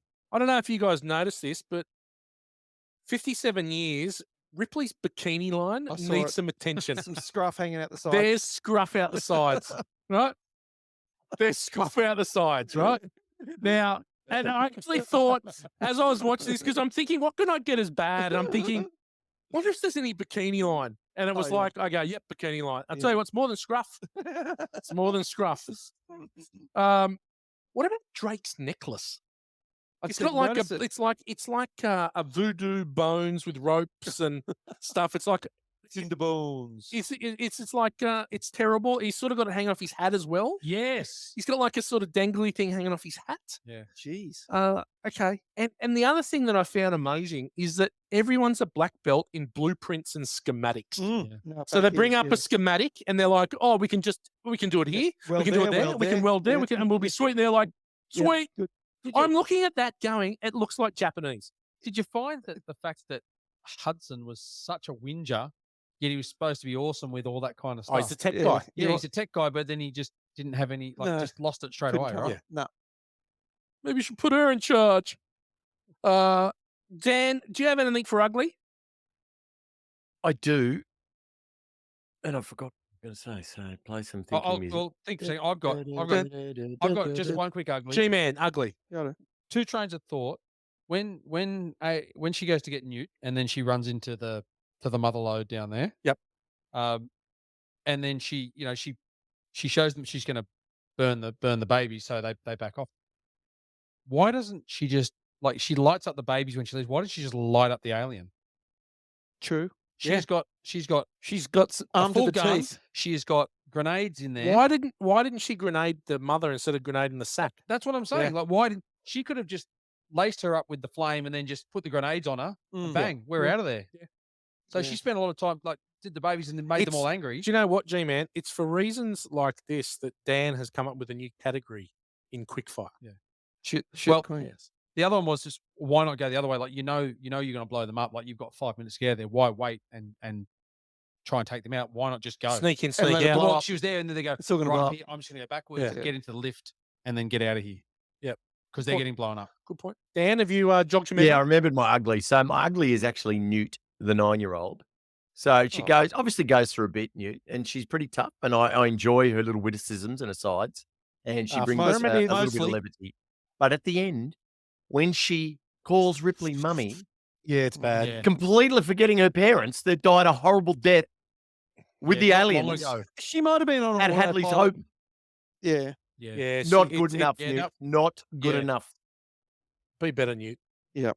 I'm going to say, speaking of Hadley's Hope, why the hell would they want to colonize that place? It was like It's a colonizing, like Perfection in Yeah. Tremors. Yeah. Like, would that You got a real thing for perfection in because it's Tremors, the don't you? shittest town ever. Like, I Yeah. don't know what was going for this planet. Nothing. And Carter J. Burke said that the refinery things were completely automated. So why didn't they just fucking leave it there automating and then come back when it was ready? Come back when it's ready. But come back for what? To a dark, windy, rainy. No, I think that what they're trying to do is they're trying to convert it, aren't they? They're trying to Yeah, make well, Chatswood. but you Chatswood. can- No, it's like Oh. Chatswood. They're trying to make It's Cromer. like Chatswood now. With Yeah. a little bit of there's a bit of feral narrabeen in there as well. There's Westfield there. No, it was Narrabeen before they Had got there. It Yeah. was Chatswood after they'd been there for 20 Yeah, years, so they, and they were on their way to Cromer. yeah, so they built the school by then. Yeah. Yeah. No, also but the that scanner drone that was used, by the salvage crew. Yep. That could have come in handy. big Would have been time. super handy down Why near don't you just the cooling tower. Just send that into the goddamn town meeting. Yeah. See Like- what's going on. Yeah, no, it'll go down. No, but my ugly is, I don't care if I'm getting attacked by aliens. I'm going to eat my full donut. I'm not leaving half a donut. I'm eating it. Yeah. Guys, Yeah. we're on battle. Yeah, well, I'm still going to finish Shit. my donut. Shit's really gone south quick if you're one bite in the donut and you're gone. Yeah. I'm taking the donut with me. Mate, Yeah. absolutely. Yeah. Imagine how hungry they would have been. You Yeah. don't waste No, donuts. you Well, don't. waste they it. may have had indigestion though. Yeah. One Gee, bite Money, might have I been reckon enough. you would have enjoyed Hadley's Hope because you couldn't have Okay. just let's just have a meeting on Friday afternoon at 4:30. Any request from your boss back on Earth took 2 weeks to get to you. So you get, sorry, missed that one, Yeah. boss. I guess I'll see you in a couple of Thursdays. It's weird. My ugly is what happened to the franchise after this, Oh, yeah. Good call. because I think that it's a travesty because it's It shouldn't It's have a been. f- David Fincher, obviously genius. Yeah. Even the Well, they French didn't know- dude after Fincher. they didn't know what Amazing. they had with they didn't know what they had with Fincher, and the thing is that obviously this movie was known as the movie that saved Fox Studios, Aliens. Just let it save it again. Yeah. You know what I mean? Like it's ridiculous, crazy. Two, everyone's diving either trying to imprint their own take on Yeah. it or diving Yeah. far too far into the mythology, which we don't need explaining. Yeah, we don't need to reinvent it. Just roll with it sometimes. Well done, gentlemen. Dan's quick fire. Take it away, mate. Gentlemen, quick fire, F-wits. We're going to start off, of course, with lookalike / morgues alike. Anyone in this incredible film that reminded you of someone else or myself? Gow. Yeah, I'm going straight back 57 years to Harry Dean Morgan. Up on the screen.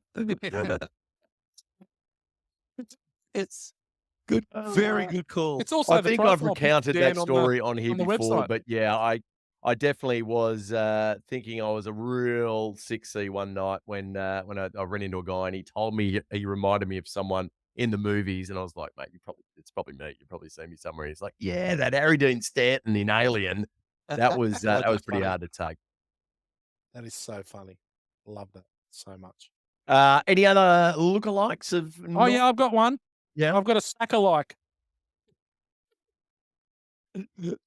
I think that the Queen Alien's egg sack looks like your saggy balls, Morgs. Oh, that's a look, good ringer. I would raise you a Andrew Ward balls because he's got the biggest sack and the way bigger hammer. So that's what it definitely reminded me of.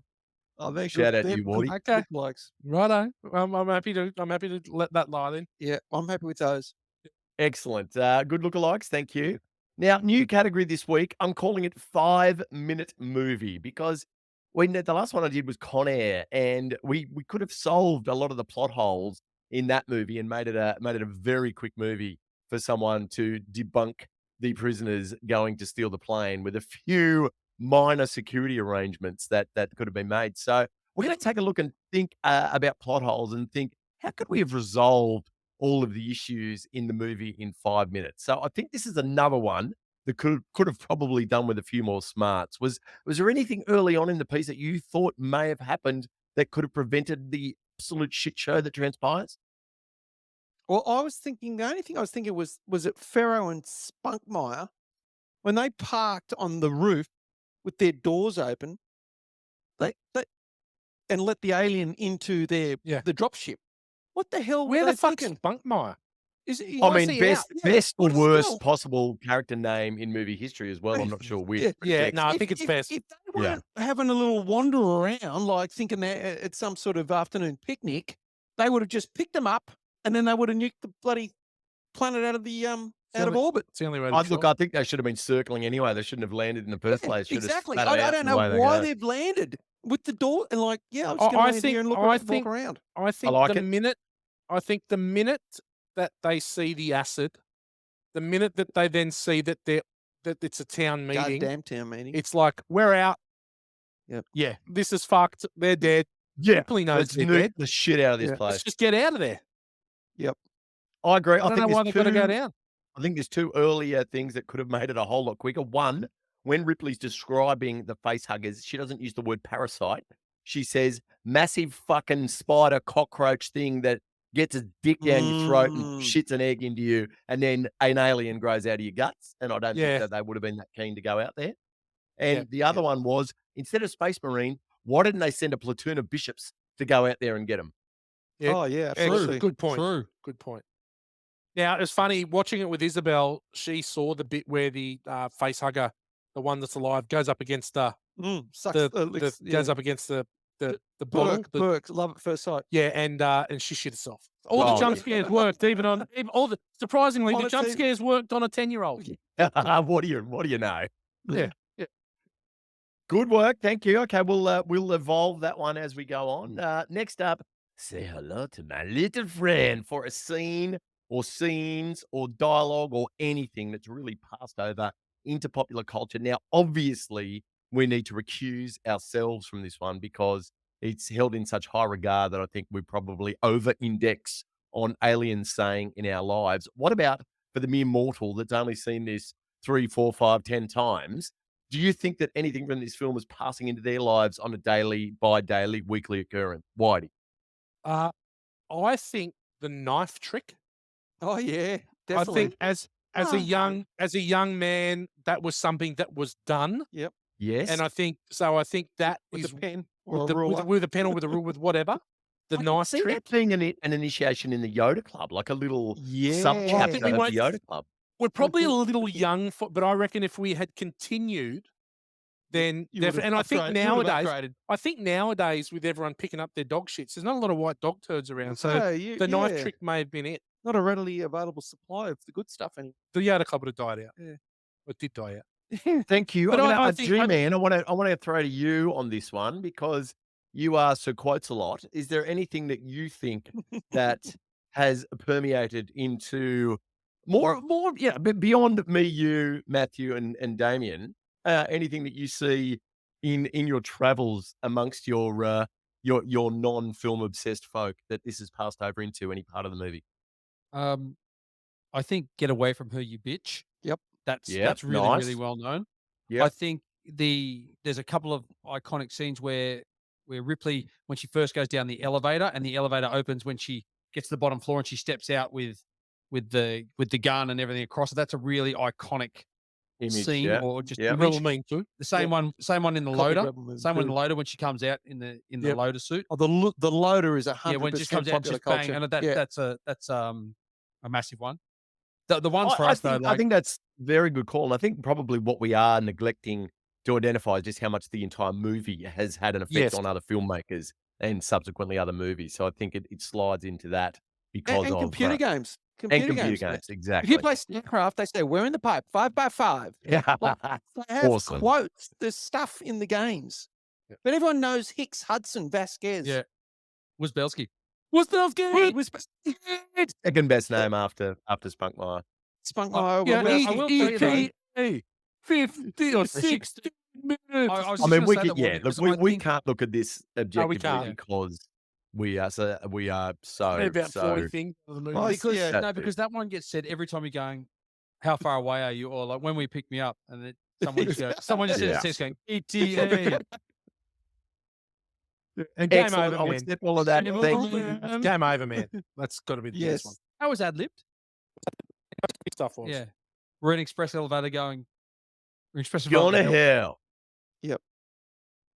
Excellent. Next up, Burt Young in the Rockies for the biggest douchebag character in the film. There's a couple of guys in here that would. Good. I mean, Daniel, look, stop. Burt Carter Wash J. your mouth. I think he's the Burt Carter lay down was J. there. Exactly what I got written.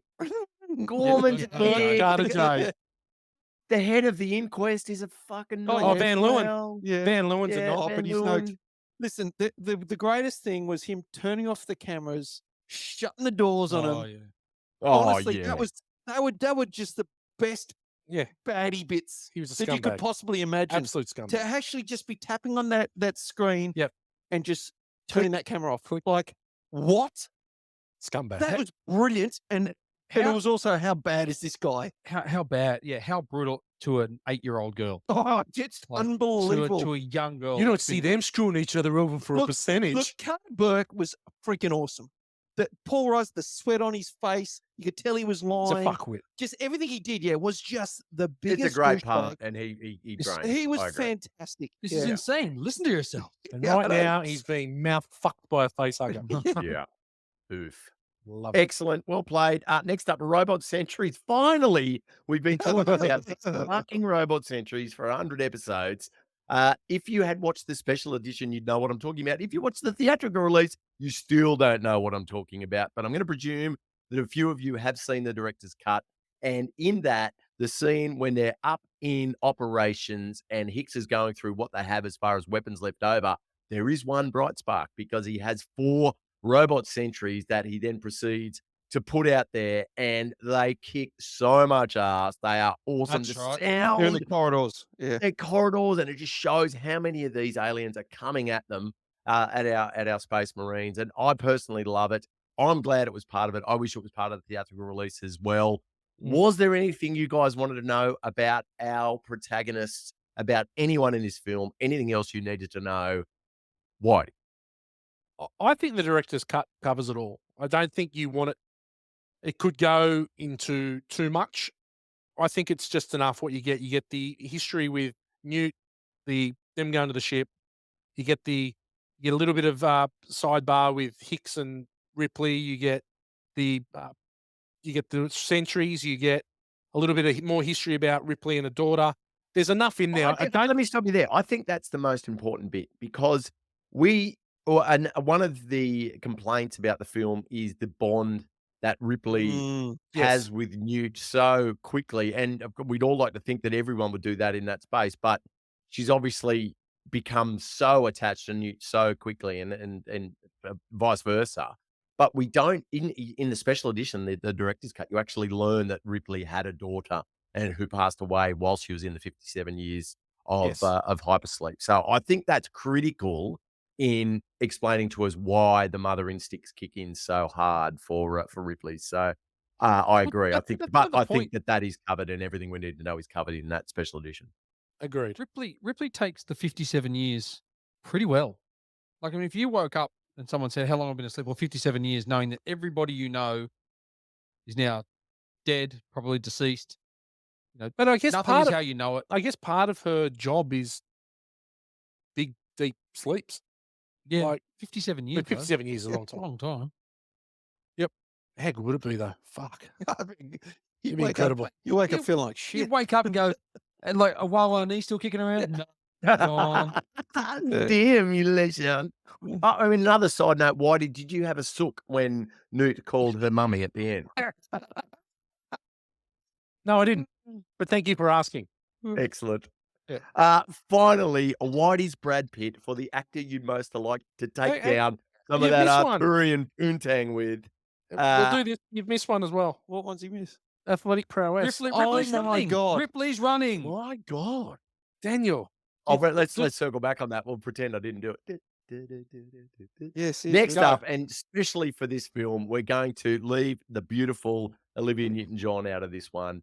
The original athletic prowess was peaked because of the very, very quick framing of Ripley running in the bay on the Sulaco, where you can just tell in a split second that she is completely unco and has no business doing anything athletically. So many It's arms. Ripley running. We mention it all the time. Finally, we can tell you and show you what it's about. Was there anything else in this movie that was Yeah. as poor a showing Yeah. of athletic prowess as Ripley running? Yeah, absolutely. It's Ripley again though. What's she doing? I've never seen anyone run with their elbows higher than their shoulders. It's incredible It was- running. Yeah, they did not have gross motor skills at wherever she went to high school. Not Chatswood High like Damo and Wawa Nee. Supplies. She And- should have a running race against Harrison Ford. Yeah, they're both bad. Yeah, terrible They're runners. both bad. Okay, here we go. Ripley's down in the alien queen hive and she's blowing it away. And she then takes the bandolier off her shoulder that's got all the grenades Yeah. and she swings it to Yep, throw it in yep. and it nearly hits her in the face. Yeah. It's such a mong that she can't actually throw the bandolier in. It nearly hits her in the face. Bloody hell. What about Gorman? Poor old Gorman getting hit in the head. Oh, Gorman. Didn't look that No. really. It didn't look. It knocked wouldn't him have out. knocked- Yeah, he's. It looked a bit like Kurt Russell in Big Trouble in Little China when he shoots the roof. shoots the Yeah. roof. That's so good. Excellent. Well done. Great pickups. Are very much accepted. Finally, Whitey's Brad Pitt for the actor you'd most like to take down some of that sweet, sweet Arthurian poontang with Frost and Drake and the boys. Whitey. Oh, it's got to be Ripley. There's not a huge choice. You've either got Ferro, Vasquez? you got Vasquez, I'm I'd be worried about Great set Vasquez. of cans. Great set of cans, but I think she'd rip your cock off. Amazing set of cans. Vasquez for me. Wow, Michael Bean's a good sort in this movie. great sort. Good Michael sort. Bean for Gal. He's not turnable enough though. No, not Like, turnable, but he's Yeah, no he's a Jack midget. He's a Richardson. midget. for our lady Absolute midget. listeners, for some of our listeners, they might like Michael Bean. You prefer your men tall like a Eka. Gal likes them lurchy. He likes the thunder lips from Narrabeen himself. Yeah, likes them nice and tall.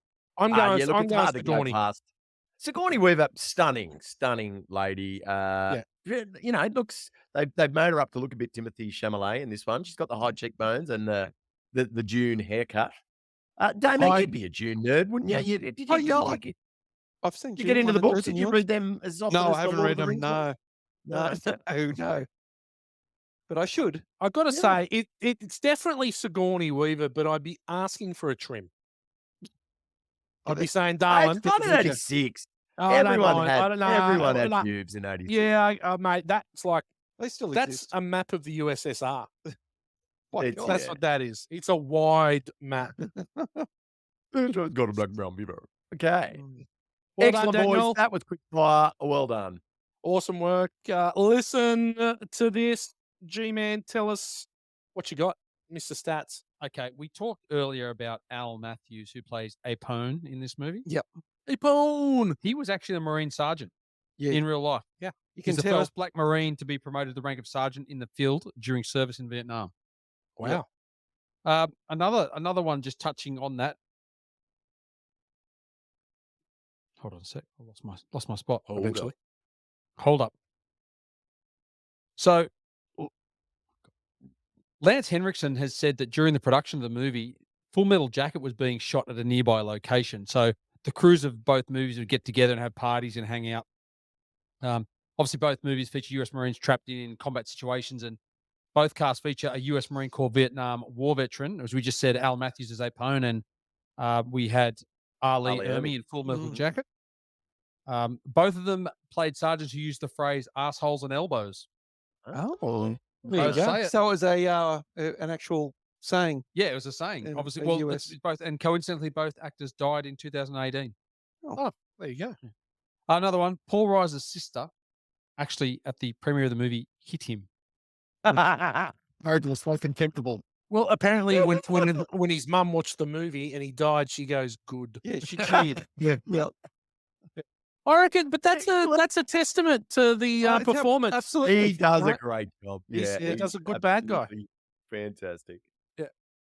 But just one quick one.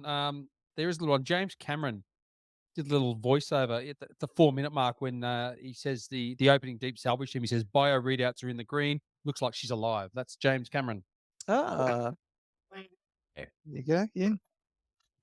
On James Cameron, so you said it was shot at the same time as Full Metal Jacket. It was actually shot at Pinewood Studios, a lot of them.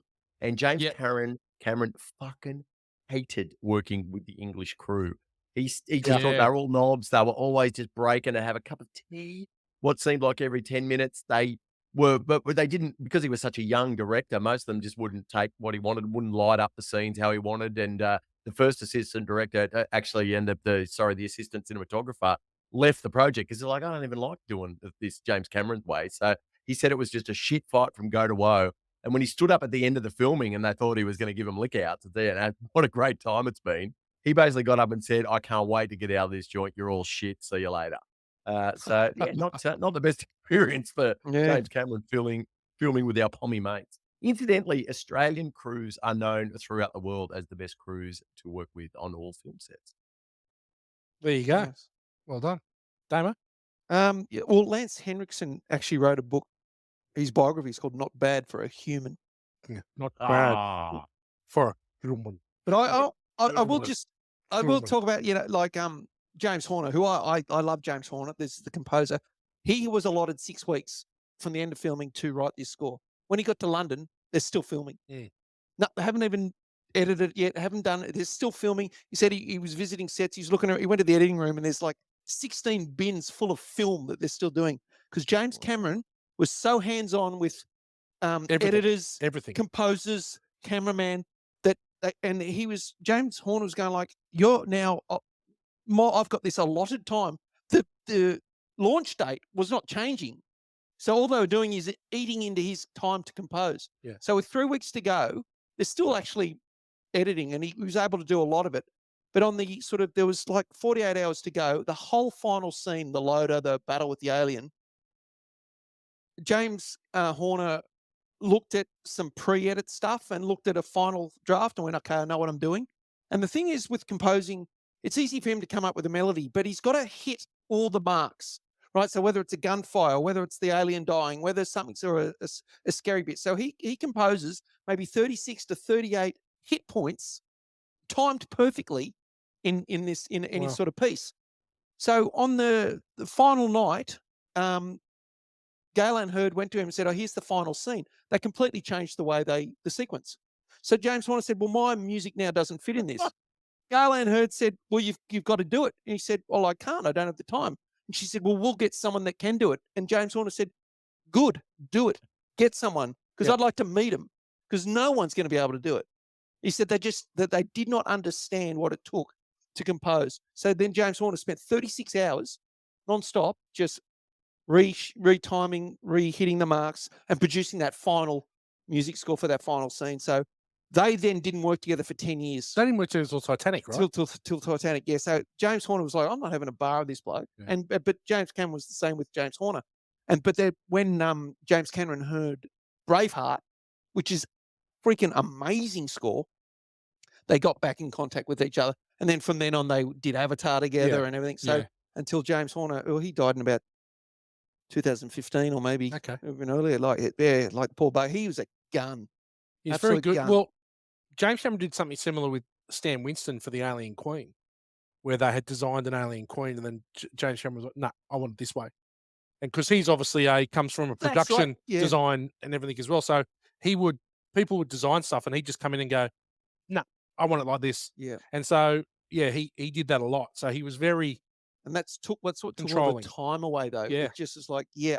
And even the pulse rifle sound, he spent 2 days in a sound studio getting the sound right for the pulse rifles. Just had to be perfect. But yeah, so but in the end, yep, it all came together. It did. I don't know if now look, in the inquest when they're going through the previous crew members in the back, in Lambert, Veronica Cartwright's bio, it actually says she transitioned from male to female. Which one? Lambert, Veronica Cartwright in Alien. Yeah, the original. right, Yeah. The original movie, the one that's like the world's worst screamer. Right? Oh, Right? It actually says she transitioned from male to female. does it? It does. 1986. Wow. There you go. Wow. The scene with Newt in the ducks where she falls down, screams, and she tries to grab a jacket. She kept just deliberately sliding down because she was because laughing. it was three stories to slide, right? So she just continually just kept fucking up the shot and on purpose and sliding down. And then James Cameron had to go, "Hey, darling, like once we get this, you can do this all you want." So once they got the shot, he just let it cut stick and just slide down the slide as much as she wanted. The knife trick was only supposed to be Lance Henriksen doing to himself. The only people that knew was him, and I think it's like I think Drake held him. Drake held him. They were the only ones, and James Cameron were the only people that knew that Bill Paxton was going to be grabbed So and they're going to do that. So that's all real. That's him freaking out. Well, you can see the chips out of the table. Yeah. Like the little divots. Mate, he's very good. He's very, very good. The alien nest was kept intact. The set was kept and used for Batman 1989 for Axis Chemicals. All right. So it's the same set as what was for the alien nest down the bottom. Now, the movie was never shown to a test audience. So they went in cold, Wow. not knowing what this would be like, because they'd obviously chewed up so much time in the production of it that they didn't have a time to get it in. But I think James Cameron was sort of like, "Yeah, look, I think we got it. I'd be pretty confident. I think we've got it." And so because of that, they were chewing up so much of the production budget. The chambers, so the sleep chambers, there's actually only 4 of them, and that's a mirror. So to make it Yeah, look like yeah. it's 12, Ah. there's actually a mirror which makes it look like there's 12 of them. Yeah. So really fucking clever. Yeah. Right? Yeah. Really, really It's actually clever. funny because when you look at it, you can see that, but you'd never pick Oh, it. yeah. You'd never pick it unless you knew it was there. So the Alien Queen took about 16 people to operate it. Jeez. So it was a massive animal. A massive animal. A lot of those would have been holding up the sack. Yeah. It's So it took 12 of them to hold the sack So it took one of them to operate the alien and Yeah. 11 of them underneath. or one Morgs. yeah, it's like all the That's bridesmaids with Wardy. the Wardy train. has to run like 4 pairs of budgie smugglers and a couple of briefs and everything to hold his big fucking nuts up. So I get it. So Al Matthews was said when James Remar was still in the cast as Hicks, it was they got to pick their own stuff. So he picked the shotgun. So the shotgun that Hicks uses to blow the alien up, that was actually James Remar had selected that. What had happened is that he accidentally blown a hole in the set of Little Shop of Horrors, which was in the next soundstage. And Al Matthews was like, how the fuck did you get live ammo? Yeah. And James Remar's like, yeah, don't worry about it. Yeah, just ask Alex Baldwin. Yeah. As he's off his head. Same place I got my rack. Yeah. All right. So anyway, look, there's 1,000 documentaries on this movie. Go and watch them all. They're all amazing. And the one that we produced as well. was Yeah, coming out soon. well, and Aliens Expanded is coming soon, brought to you by Born to Watch. Yeah. Okay, well done, gentlemen. Quotables. Oh, my God. We'll start with you, Dan. What do you got? Yeah, I have a few of these, so stand by. We're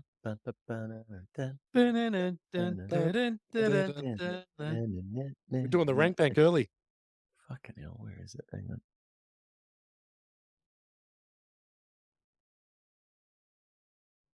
Oh.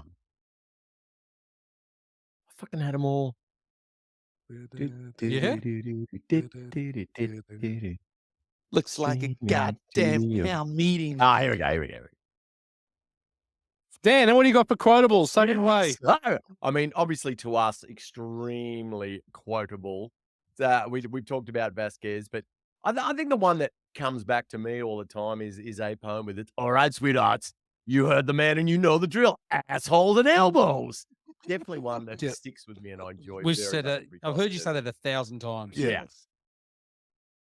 I think there's one that we say more than that, though. I think there's one that we say more than that.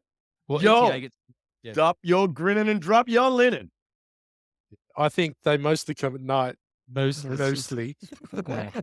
I would say that. I'm week to week. I'm week Yeah. to week saying that to Whitey. Every week, every week mostly is said. They mostly come at night, mostly, every week. Like, or to be something that's like, mostly I have dinner at Macca's. Mostly. And she gets bagged by her friends still to I this thought day. that, yeah. Yeah. Okay, that's why she never acted Stopped, again. Yeah. Do you know what? The one I really like this time again is it's hot as hell in here. Yeah, man. But it's a train. I know. I think that is so fucking funny. Right. He's so good, Hudson. The Hudson. Yeah, went I out- think Hudson wins this. All of it. He gets the best lines for sure. Yeah. He does. Oh, Yeah. Hudson. Yeah. How do I get out of this chicken shit outfit? Secure that shit, Hudson.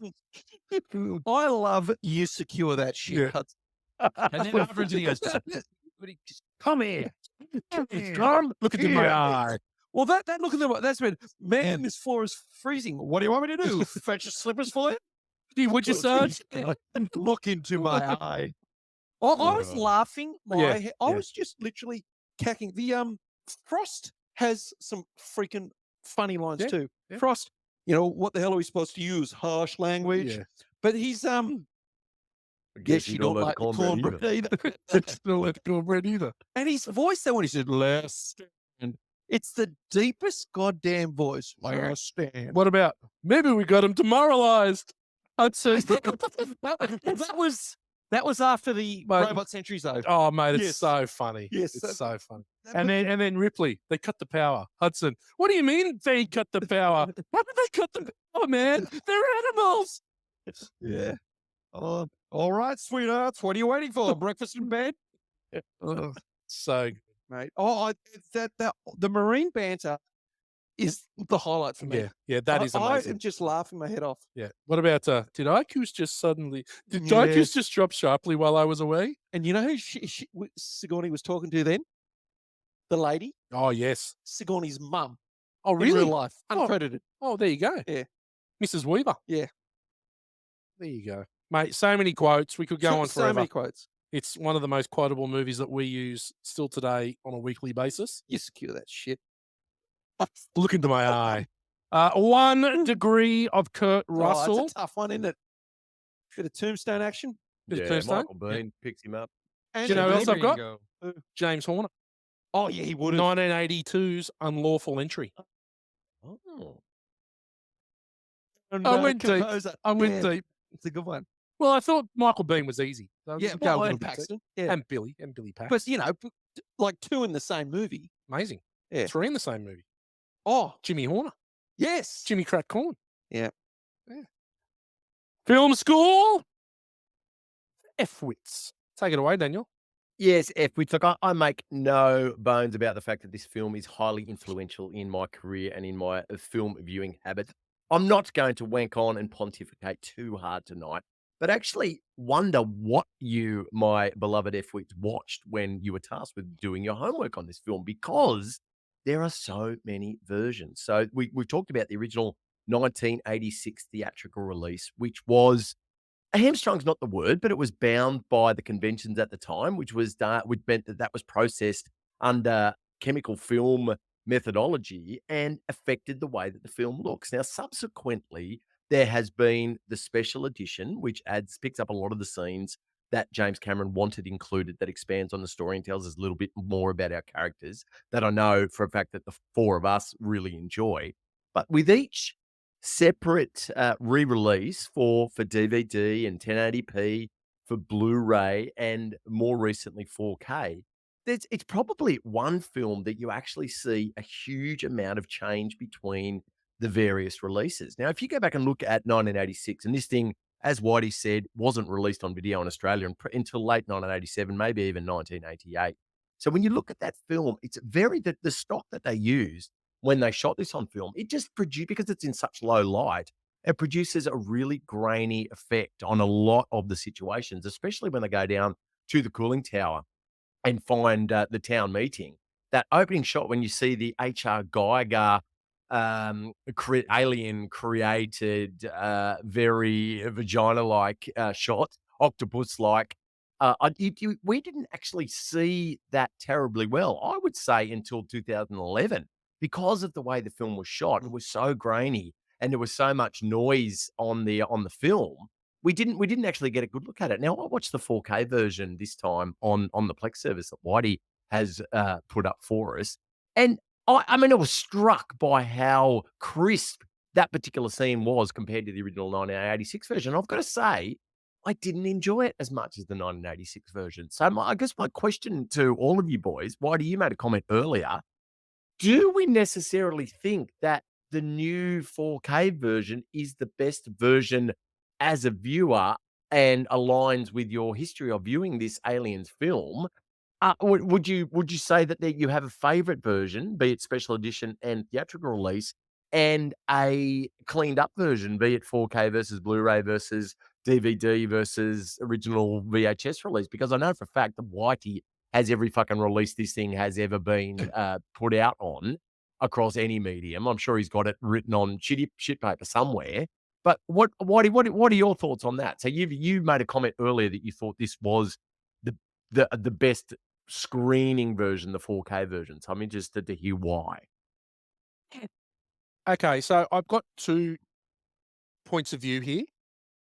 One is I watched half of one version and the other half of another version, so I could see what the different transfers were like.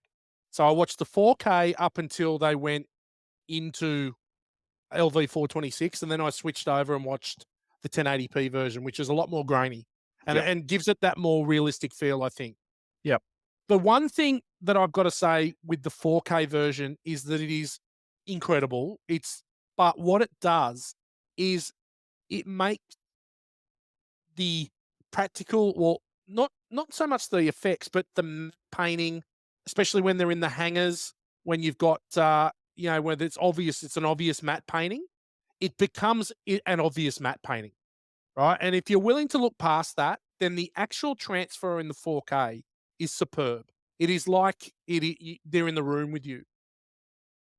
That now, for me, I don't think that's the best way to watch the movie. I think the best way to watch the movie is probably, I think the Blu-ray version, which is not 4K, but it's Blu-ray, which is the next step up from obviously the DVD version. The director's cut Blu-ray version is the best version of this movie to watch. I think that is the best transfer.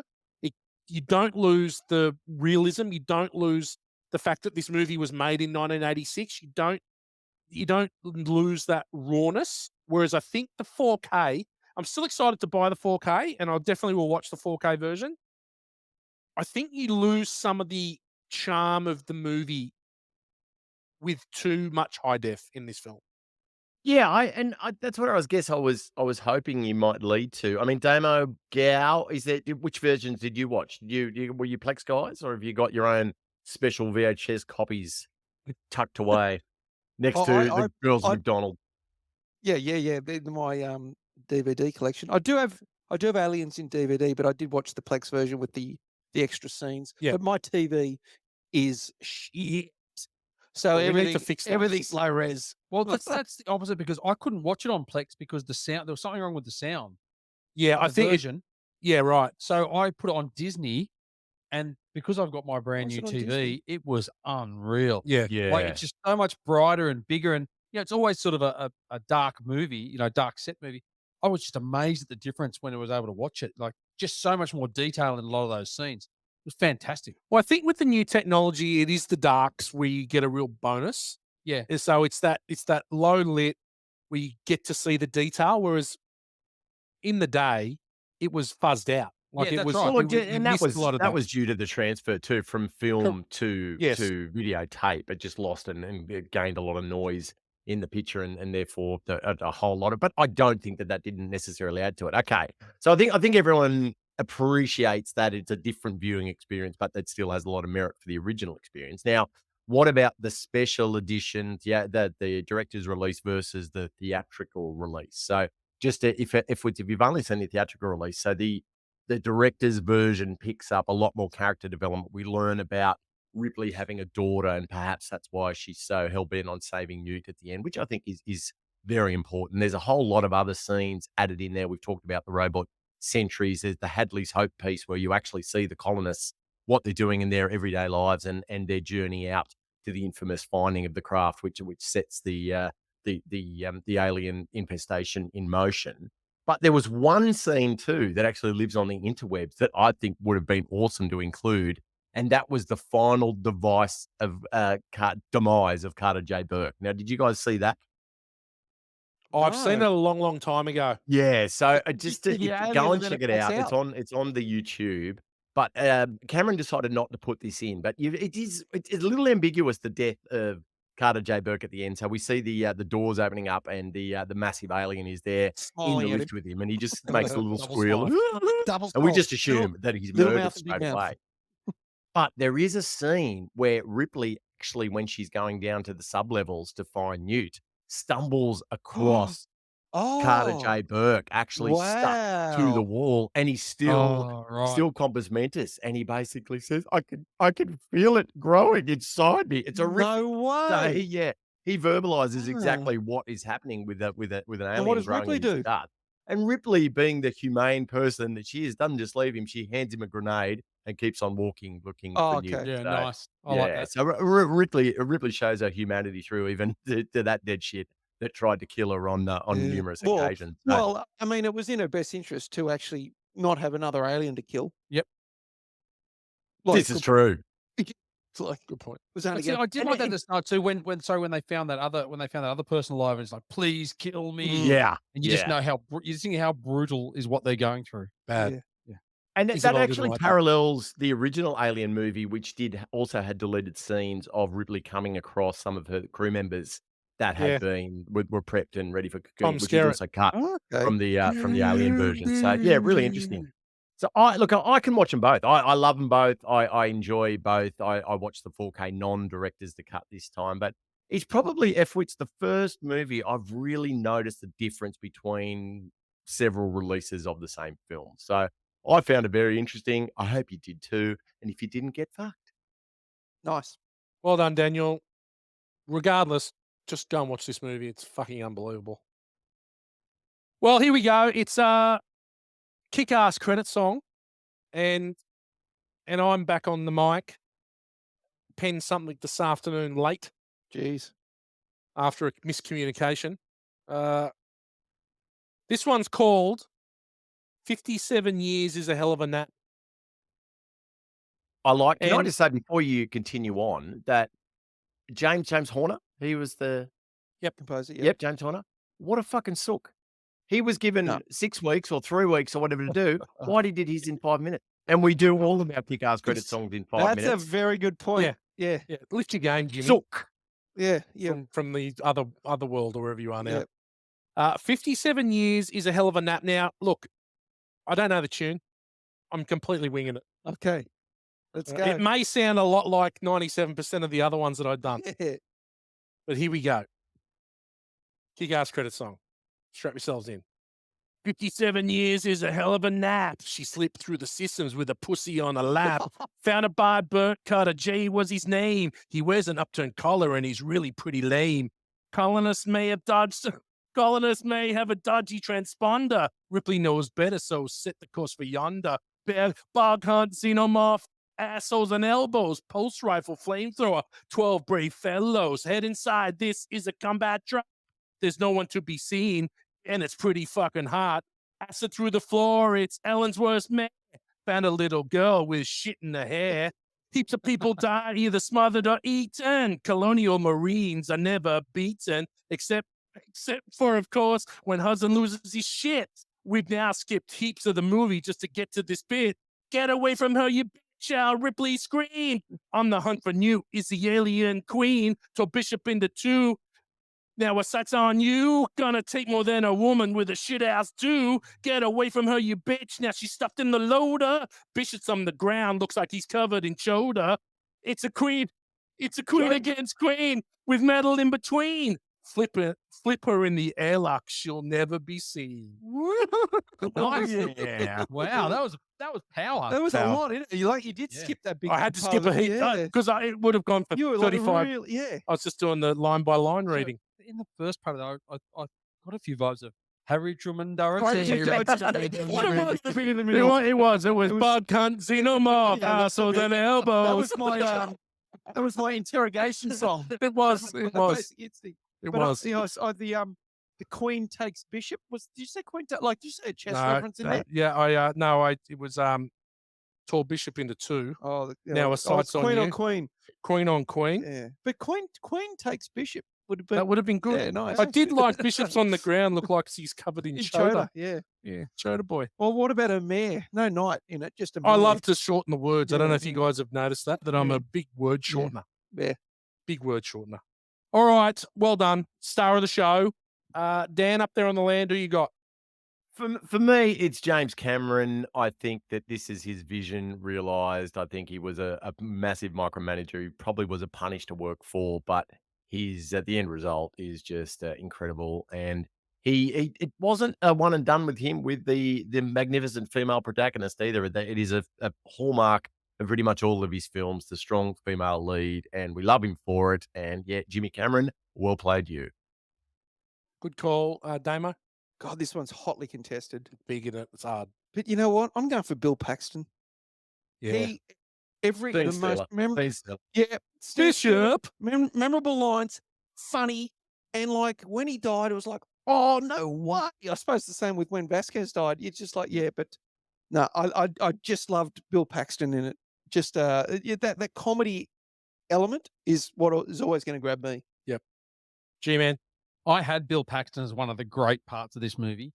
But I'm going to go with Morgs. I'm a Greer guy because It's been a while. I just think that this whole movie is so good. It's well acted. It's well constructed movie. The cast is great. And it's just a credit to him for what he's done to put that all together. you know, and the time that Whitey said that you said he's writing that, you know, that's he'd Mm. come up with an absolute masterpiece of a movie. Yeah, it is hard to go past James Cameron, but I'm going to go with Sigourney Weaver. Oh, of course, I'm going yeah. with Ripley because I just think that she became the quintessential female action lead in the first movie and just completely fucking doubled down in this movie. And however hard she is in the first one, she's 10 times harder Yeah. in this. And she's so fucking good in this movie. The movie doesn't work without her, right? And I mean Sigourney Weaver. You could not put anyone else in that. I don't think you put anyone else in that role. She is so fucking good. She's subtle. She's emotional. She's hard. It's incredible. But in saying that, you know, agree, guy, James Cameron, without him, you can't do it. Bill Paxton is incredible. They're all great. Freaking You Apone. could go, They're all yeah, great. you could go anywhere. Yeah, they're all Just great. really go anywhere with your favorite. But the female lead, she was so tenacious. The willpower that she Mate. had, but that's what made her a hero. It wasn't like nowadays where they give some superpower or a male trait like brute strength. Yep. It was she was in control. She was smart. She wasn't perfect, but geez, she was tenacious. She was like a proper female hero. How you should write one. Yeah, definitely. She just gave no fucks. She came out Mate. into a world 57 years later. They put her in front of the board. She's just taking no prisoners at all. Yeah, Yeah. but she wasn't unrealistic. She No. wasn't some effortlessly powerful person. No, what I mean is, It's a you know, real when something natural happens, a natural ascendancy for her to Yeah. become the leader too. Like Gorman comes out Yeah. of his when he's had his concussion, and Hicks is taken over because he's next in the chain of command. But they both defer to Ripley Yeah. when Yeah. the shit Yes. starts to really hit the fan, and she just picks up that leadership role. And I think that's it says a lot about the writing, and probably we haven't really touched on how brilliant the script is too. Like just the things, yeah. like the ticking time bomb of the whole refinery about to blow up. Just Mm. it's Some constantly more shit down onto escalating the the plate. stakes Yeah.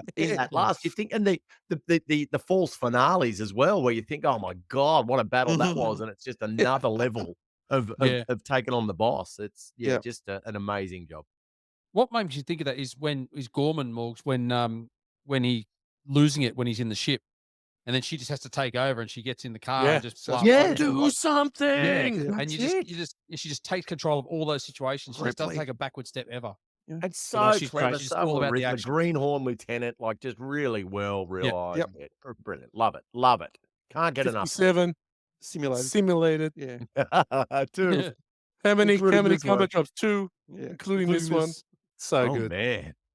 Yeah, so good. Guess you don't like the cornbread neither. It was, mate, Frost. He only said a couple of lines, and they were Yeah. all freaking goals. So good. All right, the rank Yeah, bank that's- people. A bit to unpack here. Assholes and elbows, Oh, yeah. Reebok pumps, bug hunts, Arcturian poonpangs, 709ers, face huggers, feral kid ripoffs, Oh. simulated combat drops, load lifters, alien queens. Anything else? Anyone got anything? Motion detectors. Motion text is a good one. Mostly's. Okay, Gow, sorry. It's mostly's. Okay, well, we're gonna start with the G-Man. How many mostly's? 5. 5 mostly's. Uh, This is the full package. This movie, it was always going to be at 5. In fact, we talk about shortening podcasts. We could have just started at the start. It's at 5. Yeah. Could've. Yeah. 5 minute could've. movie review. It's awesome. 5. There we go. No, this is as I said, the whole package. It's just a movie you never get sick of watching. Can watch it time and time again. Great movie. good call, Gow. Damo. Yep. It was script, every character, the music, the direction, the weapons. It's a 5. It's so good. Daniel. 5 mostly. Yeah, it's the movie I said I've watched the most. I'm with you guys. I never grow tired of it. This is just what films are meant to do, to make you enjoy 2.5 hours of an absolute thrill ride. 5 every day of the week. Well, here we go. We've got another 5-star 30 bird movie. I'm giving this 5. I'd give it more if I could. This is everything, as Morg said. This created my love of acquiring content. This movie, Star Wars, was probably the Your beginning. addiction. My addiction to acquiring content. This movie is timeless. It's perfection. It is everything you want a movie to be. It is 5 mostlies. G-Man, Mostly. where does that put Aliens in the rank bank? It puts us in an equal tie now with quite a few movies. Now we've got Goodfellas, we've got Star Wars, Pulp Fiction, Jaws, The Empire Strikes Back, and now Aliens. It's Now- a good It's stable. a good mix. It's a good stable. mix. Now it's actually 4.86 is the next best movie, and guess what that is? Alien. Alien, correct. And I want to apologize here. I had a bit of a Morgs moment with my Alien rating. I mentioned it before. I should have given it 5 because Alien, I think Alien is a 5 movie, but I wanted to have wiggle room at the start for Aliens. But you can have movies that are 5s and you like them more than another movie that it's a 5. But Poignant. anyway, thank you, Daniel. Thank you. I appreciate it. Well, It I was think you should Sidney rank them. Poitier, like poignant. You should. What? Poitier. Poitier. But there's some that have 4 votes and some that have 3 votes. So There are, I reckon your 4 vote ones should be higher than your 3 vote ones. maybe. What, because you're involved? Well, I'm just saying because Because we've... if I wouldn't have given them 5s. Please. I wouldn't have. I'm still rocked that you've seen this 10 times. That's amazing. Yeah, I know. Yeah. Yeah. I fuck. I was going to say is that I almost turned into Bishop at the end there, hearing that you'd seen this 10 times. Yeah. That's what I look like. Chowder. Chowder boy. Chowder boy. Thanks, Milky. Okay, if you loved Aliens, what do you got to love, Daniel? Aliens. Just watch it again, you fuckwits. Good call, Damo. Rebel Moon 2, The Scar Giver. Definitely listen to that podcast. It's one of our best. That's one of the best movies you'll ever want to see in your life. Yep, Go and see absolutely. it. It broke the rank bank. Yep. That one. G-Man. If you like Aliens, watch Aliens or Alien or The Thing. Good call. Oh, nice, Good call. G. Yeah, good Yep. call, G. Love that. Okay. I'm going to go, if you love Aliens, go and watch the documentary, which is on YouTube called Supreme Firepower. Mm-mm. It's 3 hours of behind the wow. scenes ejaculate. It is unbelievably good. It came out with the Alien Quadrilogy, which was the DVD release of the 4-pack of Aliens. So Quadrilogy. Go and watch Supreme Firepower. It's on YouTube. It's actually on the Born to Watch YouTube channel, I believe. But if not, search for it on YouTube. It's worth it. Well done, gentlemen. We look to next week, which is difficult because I still want to bathe in the glory that is Aliens. Oh, your happy birthday. Well done. 2 It's been- years. It's been a big 2 years for the podcast. Shout I've out. Look, enjoyed it. I want to shout out to the unsung heroes too. The production team behind us, the guy that does the website, the guy that does the social. There's a big team out there that really, you know, And we're just it takes a lot to keep this thing moving. we're just the talent. We just swan in here with less than 50 words written in a Word document and take all the glory and get the lick outs. Thanks, Max. But there is a team behind us that makes us look shit hot, and I just want to say thank you to them. Well done, team. I'll pass those kind words from you on to that team, Daniel. I'm sure they'll appreciate it. It's been a great 2 years. I thoroughly enjoy each week spending time with you three larrikins and talking shit about movies and bagging Dan. Next week Mostly it's about bagging Dan. mostly. Next week we re-engage with the Apollo Creed celebration with Rocky 3. This is the second last movie in the Creed quadrilogy. Well, only beaten by the Scorcher Hexology Well, with Tug Speedman. well, that's Scorch. Yeah. as one of the great hexologies. Oh God, got to get your Scorcher 1, TiVo. Scorcher 2, and then what was the last one? Scorcher Glo- 3. global freeze. Oh my Who God. left the fridge open? My God, terrible. So funny. I can't believe we've done this. We've done 2 years and not done Tropic Thunder yet. No. Well, we still got to do Satan's Alley first, Yes. and Well, then the Scorcher hexology, there's a lot. There's a then lot we'll to get do- before we get to the farts, the farts or the fatties. the fatties, The yeah. fatties. Yeah, fart too. Yeah. Yeah. Okay. Next week's Rocky 3. Looking forward to that. This is when Rocky changes in tone, Oh, in mood, turns into Ray Tango. and in soundtrack. Oh yeah, It's game on. yeah. Till next week, people, share the love, share to your friends, share to your enemies. We don't care. Just share it. It really does help grow the podcast. Daniel, thank you very much. Thank you, team. Get on the website, champions. Leave us some voicemails. Open slather. That's it. G-Man, thank you. See you, everyone. Damo, Happy well done. birthday. Cheers. Let's hit the showers. Happy birthday, people. Bye for now.